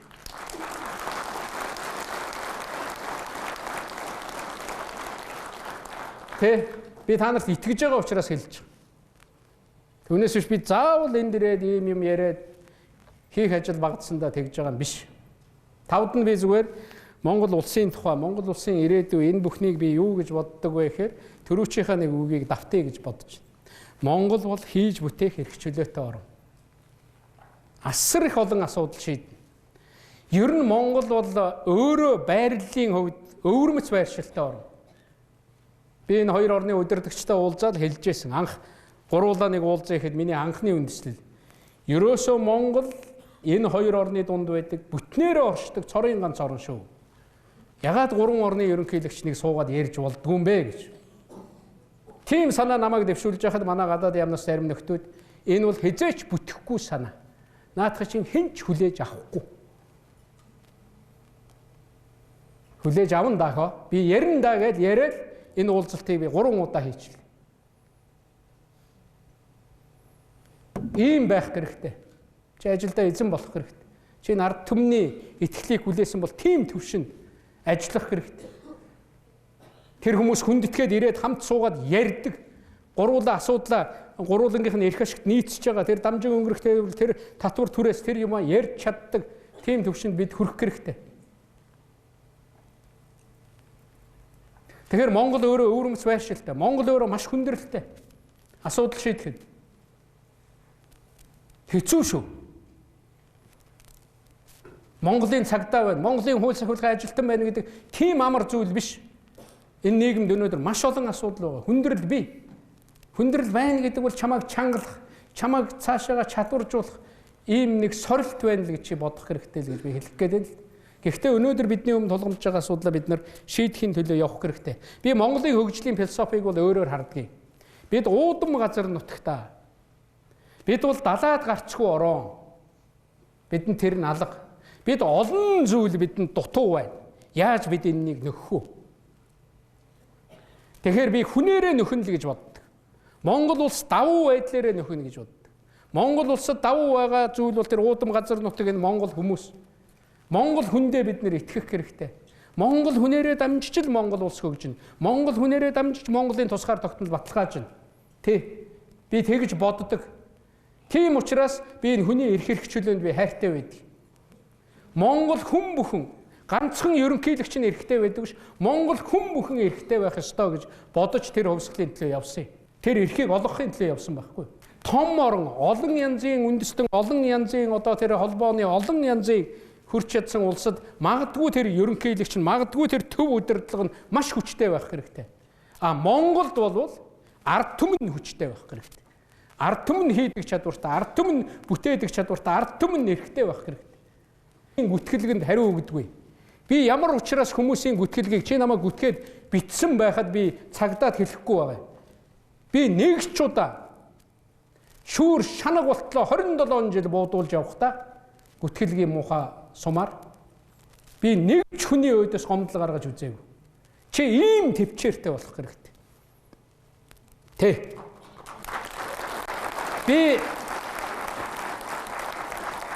Би ямар учраас тэгдэг вэ гэхээр тэр үгээ хэлэх тэр зоригийг, тэр иргэний зоригийг мохоочихгүй гэж би боддог. Тэр иргэн намайг хардах хэрэгтэй. Тэр иргэн миний талаар буруу бодох хэрэгтэй. Түүнийгээ бүр илэрхийлэх хэрэгтэй. Би эхлээд ерөнхийлөгч нь ахуулаад тэр сэтгүүлчийг өглөө, тэрнийг өглөө, тэр битсэн хүнийг инглээ. Тэр фэйсбүүкийг хаалаа, тэр жиргээ хаалаа. Бусад оронд байгаа шиг. Ингээд явах юм бол надад хамгийн амархан. Би энийг одоо очиод хийж чадна. Би хизээч юм хийдэггүй. Яахын тэр зоригтой байгаа, чадaltaй байгаа, ерөнхийлөгчөө хүртэл муу хэлж чадж байгаа тэр эрх чөлөөг би боож яах юм бэ? Тэр хүнийг доош нь дарж яах юм? Тэр хүнийг мохоож болохгүй байхгүй. Тэр Монголын төлөө тэр задарч яваа. Монголын төлөө гэж бодож яваа. Монголын төлөө юм хийхгүй байх гэж бодож яваа. Тэр шүүмжлэлийг би сонсох ёстой байхгүй. А тэр надад ийм чадал өгöd байгаа. Нэг гүтгэлэг гарахад би 2 өглөө эрт босч байгаа байхгүй. Нэг муухай юм би тэр юугаар тарахад би 3 сар тийм бишээ гэдгээ үзүүлэхийн тулд ажиллаж байгаа. Чиний нөхөр хамгийн сайн байж болно. Чиний өрсөлдөгч, чиний хамгийн муу хүн чинь чамайг хурцлдаг байхгүй. Тэ. Манай хуулийнхан хэцүү. Би хуулийнхан дээр ярьдаг. Энэ хүмүүс авилгалтай тэмцгээл бүгд орилддаг. Хуулиа биелүүлмээр байна. Тийм биз? Манай хуулийнхан мэдж байгаа шүү. Шудраг ёс тогтоомоор байна гэл. Яг шудраг ёс тогтоох гэл тэр дарга нар, тэр авилгал, тэр юм руу ороод ирэхээр тэр хүмүүсийн үгэнд автдаг. Худлаад байдаг байхгүй юу? Шудраг ёс тогтооно гэж бүх хүн тэр байр суурин дээр байдгүй л байхгүй юу? Тэр хүн гарч ирээл жүжиг тавихтал тэр хүнд автдаг л байхгүй юу ард түмэн? Эргүүлээ тэрнийг ярьж байгаа хүнийг хараадаг байхгүй юу? Тэр хуулчийг, тэр муу мөрдөн байцаагчийг хөөхий тэр прокурорыг Тэр хил дээр зогсож байгаа тэр хилчин харааж байгаа. Энэ бараа манай хилээр орох ёсгүй гэж буцаагаад явуулж байгаа тэр хилчин харааж байгаа байхгүй. Тэр чадвартай нөхөр занл хэлж байгаа байхгүй. Тэрэнд нь автдаг л байхгүй. Тэгээд дараа нь бараг тэр ард түмний тэр захиасыг биелүүлж байгаа нь биш. Тэр ард түмний эрх ашигын эсрэг дайрч байгаа тэр этгээдийг өрөвддөг. Тэр этгээд нь илүү өрөвдүүлдэг болдог. Нэг аимшигтэй гэмт хэрэг илрүүлэх гээд манай хуулийнхан бүгд яваад илрүүлээд ирэхээр илрүүлээд асуудлыг аваад ирэхээр юу гэдэг вэ? Бас л нэг юм дутуу байгаа юм шиг. Энэний цаана ийм хуульдэн ороод, тэрний цаана тийм юм ороод, тэр хэрэг ерөөсөө илрэхгүй байх ёстой юм шиг загнадаг байхгүй. Энэ сорилт, энэ бол амьдралын хамгийн хэцүү чамд тулгамдж байгаа зүйл. Энэ л чамааг ирлэнэ. Энэ чамааг урагшаа явуулах байхгүй. Тийм биз? Тэгэхээр дандаа чиний хийсэн бүхэнд алга ташаал, дандаа чиний хийсэн бүхнийг тойрч бүжиглэнэ гэж хизээч битгий бод. Чи өнөөдөр яриа зогсож байхад 10 хүн чамайг тойроод бүжиглж ээж магадгүй. Чи яг тэр асуудалтай улаан нүрээрээ тулгараад авчирээд асуудал шийдэхэд 9 нь хаяад явцсан байдаг байхгүй. Гэтэ чи тэр 10 хүний төлөө хийгээгүй шүү дээ. Чи энэ 3 сая монголчуудын төлөө энэ эрх ашигын төлөө чи хийсэн байхгүй. Тэгэхээр хууль сахиулах байгууллагын ажилтнууд гэдэг бол тийм амар, тийм одоо хялбар зам та нар сонгоогүй. Хэцүү шүү. Хүнд байдаг зовлон бүхэл юм чамд тохиолдно. Хүнд байдаг аз жаргалч тохиолдох байх. Тэгээд ажилтаа мэрэгжилтэй чинь холбоотой олон хүндрэл ирнэ шүү. Чи тэрнийг давж гарах хэрэгтэй. Тэгжээж Монгол улсын хөгжилд, Монголын ард түмний хөгжилд төв нэмэр оруулах хэрэгтэй. Би тэр түрүү Монголын хөгжлийн философи гэсэн Монгол хүн бүхэн тэр далайн од гэж нэг амтан байгаа. Нэг юм 5 хошуу шиг юм байдаг мэдхүү. Далайн одон дээр туршилт хийсэн. Тэр нэг одныхаа одоо 1-5 хошууг ингээд таслаа хийсэн чинь тэр далайн одод тасалдсан байхад дахиад хэдэн сарын дараа эргээд урагчж байгаа. Аалз явж байгаа. Одоо юу ч байдгийг, нохооч байдгийг юм уу явж байгаа. Толгойг нь тас чавчхад тэр дороо өгч байгаа. Далайн одыг чавчхад яваалаа. Би тэгэхээр энэ юуг харуулж байна? Тэр бол төвлөсөн ийм нервний системгүй байхгүй далайн од. Төвлөсөн тарих гэдэг амтан байхгүй. Та нар Монгол улсын ерөнхийлөгчийг хамгийн том албан тушаалтан гэж бодож иж магадгүй. Монгол улсын ерөнхийлөгч үннээсээ муу байгаад, үннээсээ арчаагүй байх юм бол Монголын ард түмэн тэр чигээрээ энэ Монгол улсын тусгаар тогтнол аюулгүй байдал тэр чигээр аюулд орж идэг, тэр чигээрээ хохирж идэг байж болохгүй. Тэхийн тулд яах вэ гэхээр Монголын 3 сая хүн ерөнхийлөгч өнөөдөр үг хэлэхгүй байхад манай хууль сахиулах байгууллагын ажилтнууд хуулиа сахиулаад явж явах хэрэгтэй. Тийм биз? Сахиул гэсэнд сахиулдаг. Битээ сахиул гэсэнд сахиулдаг. Үүргээ тангаргийнхаа дагуу чи биелүүлээд явж явах хэрэгтэй. Тийм болгох гэж чамд тэр эрх чөлөөг өгж байгаа. Тийм болгох гэж чамд чөлөөтэй сэтгэх тэр боломжийг өгж байгаа. Тийм болгох гэж чамаа хүн шиг эрхтэй болгож байгаа. Өөр юм байхгүй. Чиний өмнөөс асуудал шийднэ гэсэн үг биш. Та нар ардчил энэ төр гэж ярьсан миний амьдрал муу байна гэдэг. Ерөөсөө чиний амьдралыг чиний өмнөөс шийднэ гэсэн үг огтхон ч биш. Гэхдээ миний тухайн муу бодохыг, миний тухайн муу юм бичгийг намайг гүтгэж ярих тэр эрх чөлөөг чинь хадгалах гэж би энэ ардчлалыг авчирсан юм байна. Тэ. Чиний өөрөөр боддог байх чадвартай.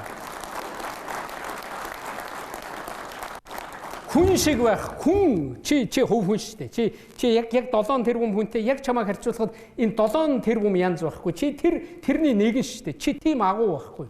Тийм учраас чамайг яг хүн шиг өөрийн эрхтэй, хүн шиг юм руу ороод хардаг, хүн шиг үг үзэл бодлоо илэрхийлдэг, хүн шиг амьдрах боломжийг олгох гэж хэлсэн. Тэгэхээр Монголын 3 сая хүн үүгээр л хангагдах хэрэгтэй. Түүнээс биш аалт шиг толгойг нь чавчхад унаад өгдөг тийм орон байж болохгүй.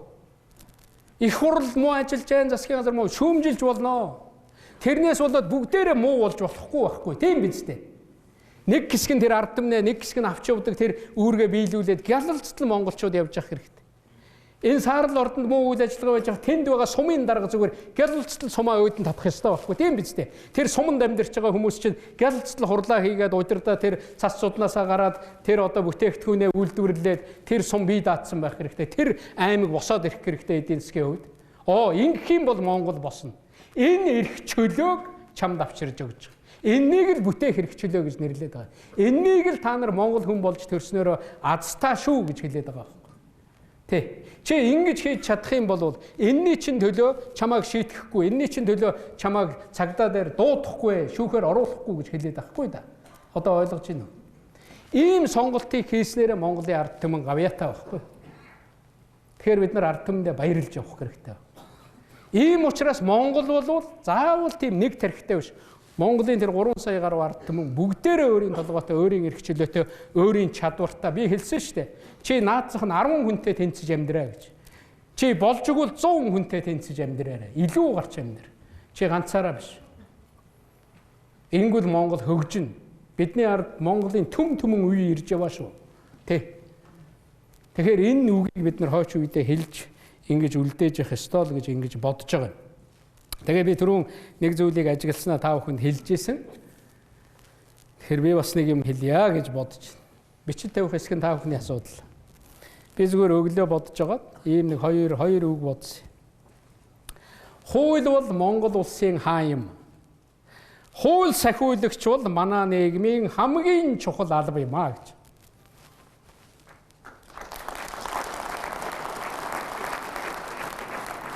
Энийг нэг буруу гэж хэлэхгүй байхаа. Одоо Монголыг хүн даргалдаг биш хууль даргалдаг болно. Монголын дэг журам аюулгүй байдлыг хууль сахиулагчид хангадаг болно. Тэгэхээр хууль гэдэг бол Монгол улсын хаан. Хууль гэдэг бол Монгол улсын ерөнхийлөгч. Хуулиар засаглана гэдэг чинь тэрнийг хэлж. Ерөнхийлөгчөө шүтэх бишээ, хуулиа шүт. Тэ, хуулиа биелүүл. Чи ямар л хууль гарсан бэ түүнийг л биелүүл. Хууль хэлсэн л бол биелүүл болоо. Тэр өөдөөс нь хашгираад хууль сахиулагчдын өөдөөс, хуулийн байгууллагын өөдөөс янз бүрээр нэрлээд хашгираад авах хэрэггүй. Хуулийнхан би хэлдэг штэ дуудсан л бол яваад очоо гэж. Тэр нь буруу байж болно, тэр нь зөв байж болно, муу хууль байж болно, тэнд муу дарга байж болно, муу цагдаа сууж ээж болно, ямар ч хүн байж болно, муу шүүгч байж болно. Гэхдээ л хууль. Хууль бол бидний хаан. Болоо. Ерөнхийлөгчийн чаан, чиний чаан. Хууль сахиулагч бол ямар ажил вэ? Монгол улсад байгаа хамгийн чухал ажил. Хууль сахиулагчийн ажил. Тийм учраас би өнөөдөр та бүхэнтэй ирж цаг гаргаж ирж уулзъя гэж ингэж ирсэн. Ингээ та бүхэнд амжилт хүсье. Баярлалаа.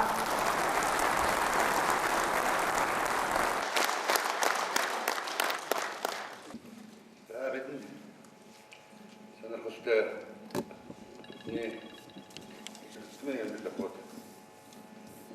Баад мөрдлөг болгож чиглэлд зориулж явах.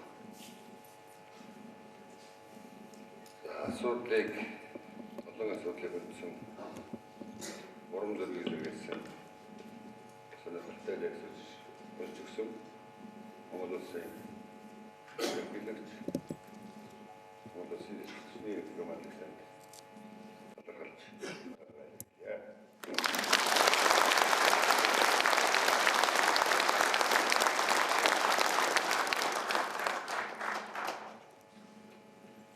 асуулт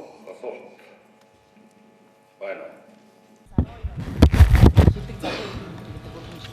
Шилдэг залуу ирнэтэй Өргөмжлөлт авахта ташуур авч ирсэн. Өөрөөр хэлбэл би 13 онд доктороо хамгаалсан. Өнөөдөр таны уншсан лекц бидэнд урам зориг өгөхөөс гадна бас ташуур олж ирлээ.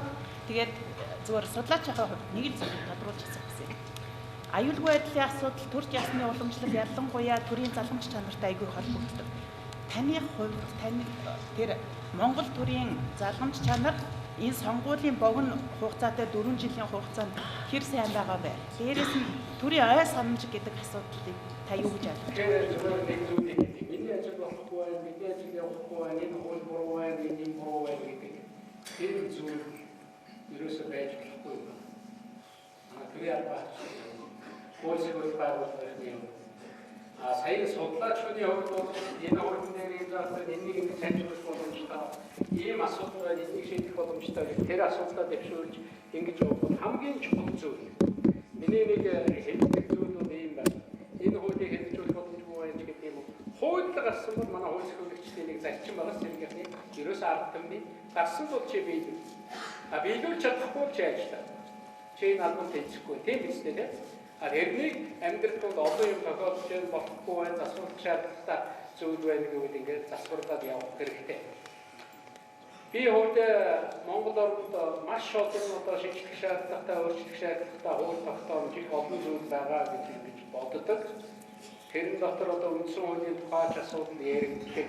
Нэг ийм үг байдгийн гадны судлаач ирээд хэлсэн энэ Монгол. Манайхан суугаад үндсэн хуулийн нэмчим засмаар байна гэдэг ингээд хэлсэн. Тэгсэн дээр судлаач яг та юу гэж бодож энэ бүхнийг сонсоод гэсэн. Пөөх танах чи ёстой сайн үндсэн хуультай орн байна шүү дээ. Огт үндсэн хуулийнхаа оронд тавихгүй байгаа орн бол тийм орн гэж байхгүй. Тэрнийг мэддэг. Энэ юм ч болохгүй байх, тэр юм ч болохгүй байх гэж мэдж байгаа орн гэдэг бол нэгдүгээр иргэдний хөвчлөлтэй байна. Сэтгэж байгаа байхгүй, чадж байгаа байхгүй. Танах бол сайн үндсэн хуультай байна. Шүүмжил хүлээн засах юм байна гэх бол дандаа муу гэсэн ойлголт ерөөсөө биш юм байна. Тэгэхээр энэ цаг хугацааны хувьд, харилцааны хувьд яаж засварлах уу гэдэг ийм юм байна. Үнэхээр миний нэг бодож байгаа юм бол Монголд энэ сахилга зохион байгуулалт хариуцлага итгэл гэж би сая ярьлаа. Энэ бүхнийг дээрээс авахудаа бий болох ёстой. Энэ бүхнийг манай гүйцэтгэх засаг дээр бий болгох хэрэгтэй. Гүйцэтгэх засаг дээр энийг бий болгохгүй Монголын хөгжил одоо маш их том хүндрэл учруулах болчиход байна. Нөгөө бусад орнд байдаг шиг та нарт одоо хэлж явах ёстой шүү дээ. Бусад орнд бол ерөнхий сайд томилогдлоо. Зарим газар ерөнхий сайд нь бүр их хурлаарч ордоггүй шүү дээ. Зарим газар бол зүгээр ерөнхий сайд нэгээл тэр олонхоос гараад ирэхдээ шууд ерөнхий гишүүн юм уу тэрийг хэлбэл шууд батламж гардуулаад явуулдаг. Тэгээд ерөнхий сайд гарч ирээс хамгийн сайн хүмүүсээ тэр засгийн газраа бүрдүүлдэг байхгүй. Хамгийн гайхамшигтай тийм ээ. Хамгийн сайн байж ирнэ. Тэгээд хариуцлага хүлээгээд хариуцлага хүлээсэн шиг хүлээгээд шийдвэрээ гаргасан шиг гаргаад явах юм. Өнөөдөр манайд ийм засаг байх ямар ч боломж නැහැ. Та нар Монголын хөгжил сул байна, хөрөнгө алга байна, хөрөнгө оруулалт зогсолтой гэдэг энэ Монголоос болоод энэ Монголын хуулиас болж байгаа гэж бодож байна. Бид нар хуулиа шинжилгээ үзлээ, дуудлаа, урьдаа, сонгуулиа хийлээ, засгаа солилдоо байхгүй л байна шүү дээ. Юунаас болоод манай тогтолцоог мэддэг байна. Эдний засагтал идэхээ аргагүй шүү. Эдний засгийн газрын гишүүд гэдэг бол тэрийг тодорхой сонирхол, тодорхой практик дээр нам дотроо байгаа хэдэн хүний төлөөний хүн. Тэр бол ард түмнийг төлөөлж байгаа бүрэн утгаараа төлөөлөд шийдвэр гаргаад хамгаалаад явж чадахгүй хүн шүү дээ гэж мэдэн шүү. Тэгэхээр бид нар гүйцэтгэх засгийн талдаа үнэхээр чадвартай, үнэхээр хариуцлагатай, үнэхээр итгэл хүлээх үз ийм системийг бид нар бий болгож өгөх хэрэгтэй. Бид нар энэ талдаа жаахан алдсан байна.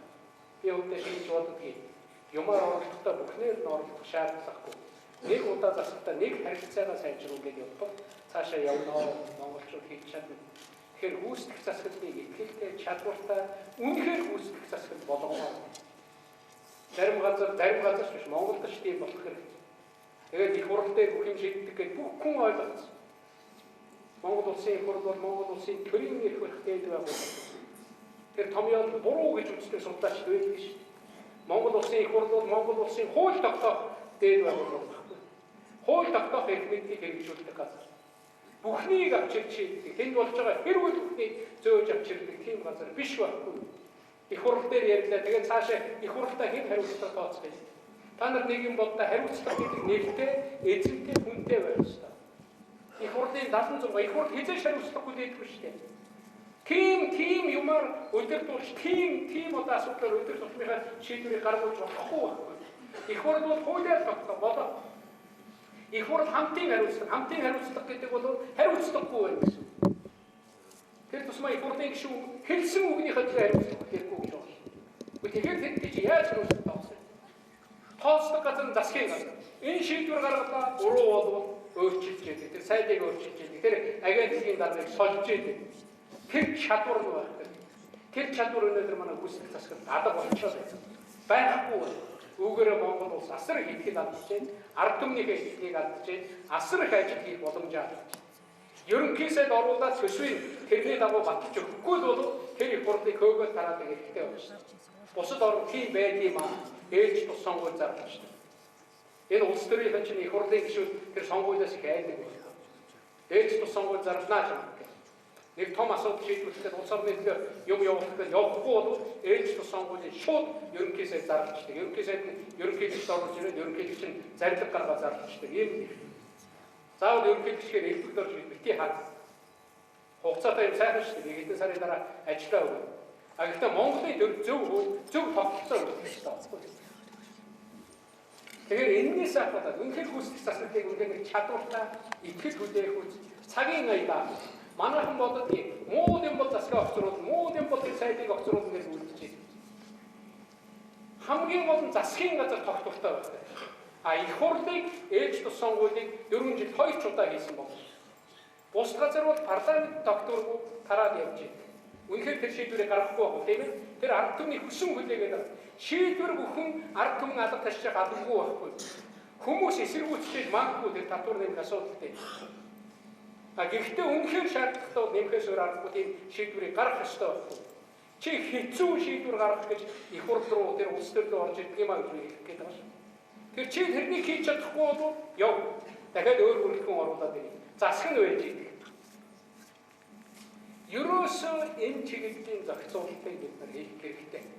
Энийг хийхгүй бол байдал бол тийм амар биш байна. Энийг хийхгүй бол хүнд итгэхгүй. Монгол улсыг гүйцэтгэх засаг төлөөлдөг шүү дээ. Монгол улсын ерөнхий сайд Монгол улсыг төлөөлдөг. Монгол улсын ерөнхий гэж төлөөлдөг гэж бичсэн байна. Гэхдээ яг үндэ бол гүйцэтгэх засагт нь төлөөлдөг. Зарим нь толгоос эксэрчил суу. Чи бол надтай санал нийлэхгүй байж болно. Тэг. Заавал нийлж чадахгүй. Монгол улсыг их хурлын гишүүн юм их хурл төлөөлдөг. Тэгэхээр Монгол улсын нүүр царай бол Монгол улсын бодлогын уламжлалт чанар бол гүйцэтгэх засагт нь багхгүй.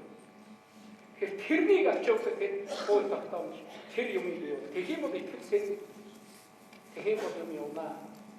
Энэ чиглэлд бид нар бодох хэрэгтэй. Энэ дундуур бид нар явна. Хамгийн нэг улс төрийн нэг хүндрэл байдаг юм аа. Энэ сургамж нь хойно хэлдэг байхгүй. Чи алдаатай шийдвэр гаргаж болно. Гэхдээ би хууль сахилгын бас нэг юм хэлээ. Манай хуулийн байгууллагын хувьд улс төрчдийн хэл аманд өртөө тийм буруу тал руу явах юм магадлал байдаг. Нэг юм ялгаас орчих хэрэгтэй. Энэ тэр хичээл дээр ормоор байна. Юу гэмт хэрэг гэж үзэх үү? Юу бодлогын алдаа гэж үзэх үү? Их хурл шийдвэр гаргаж байгаа бол тэр бодлогын алдаа байхгүй. Түүнээс биш их хурл гэмт хэрэг үлджээ гэж 76 дүнгийн чи мөрдөн байцаа чадахгүй. Тэр бонд гарганаа гэж их хурл шийдэж байгаа бол тэр зөв байна уу буруу байна уу хамаагүй. Буруу болсон бол тэр бодлогын алдаа. Зөв байсан бол тэр бодлогын ололт зөв бодлого байж тийм ээ. Тэр бондын мөнгнөөс 160 сая төгрөг чи яг өөрөө завшсан албан тушаалаараа дамжуулаад чи өөрөө авцсан байгаа болвол тэр гэмт хэрэг байхгүй. Одоо ойлгож байна. Энийг ингэж ялгаж хардаг ийм чадвар байх хэрэгтэй. Бодлогын алдааг бол ард түмэн шүүлдэг. Цаг хугацаа шүүлдэг. Бодлогын алдааг бодлогоор залруулдаг юм аа. Чи залруулдаг юм биш. Та нар бас ийм юм руу давхиж очих. Тэгэхээр яг энэ хувь хүний гэмтүүлэлт мөн үү? Албан тушаалтны гэмтүүлэлт мөн үү? Аль эсвэл албан тушаалтны бодлогын алдаа юу гэдгийг үргэлж харж байгаа. Тэгэхээр ийм нарийн байхгүй. Ийм нарийн. Гэтэл манай хууль сахилгын дээр аваач нөгөө бодлогын алдааг аваач чи шийдээд хууль зөрчсөн гэж гаргаад ирнэ чи ингэж тулгадаг ийм үйл ажиллагаа чи оргоно. Чи энэнийг харж чаддаг тэр бэлгийн үйл байх хэрэгтэй. Зөвхөн хуулийн зүйл заалтыг хэлснээр биш.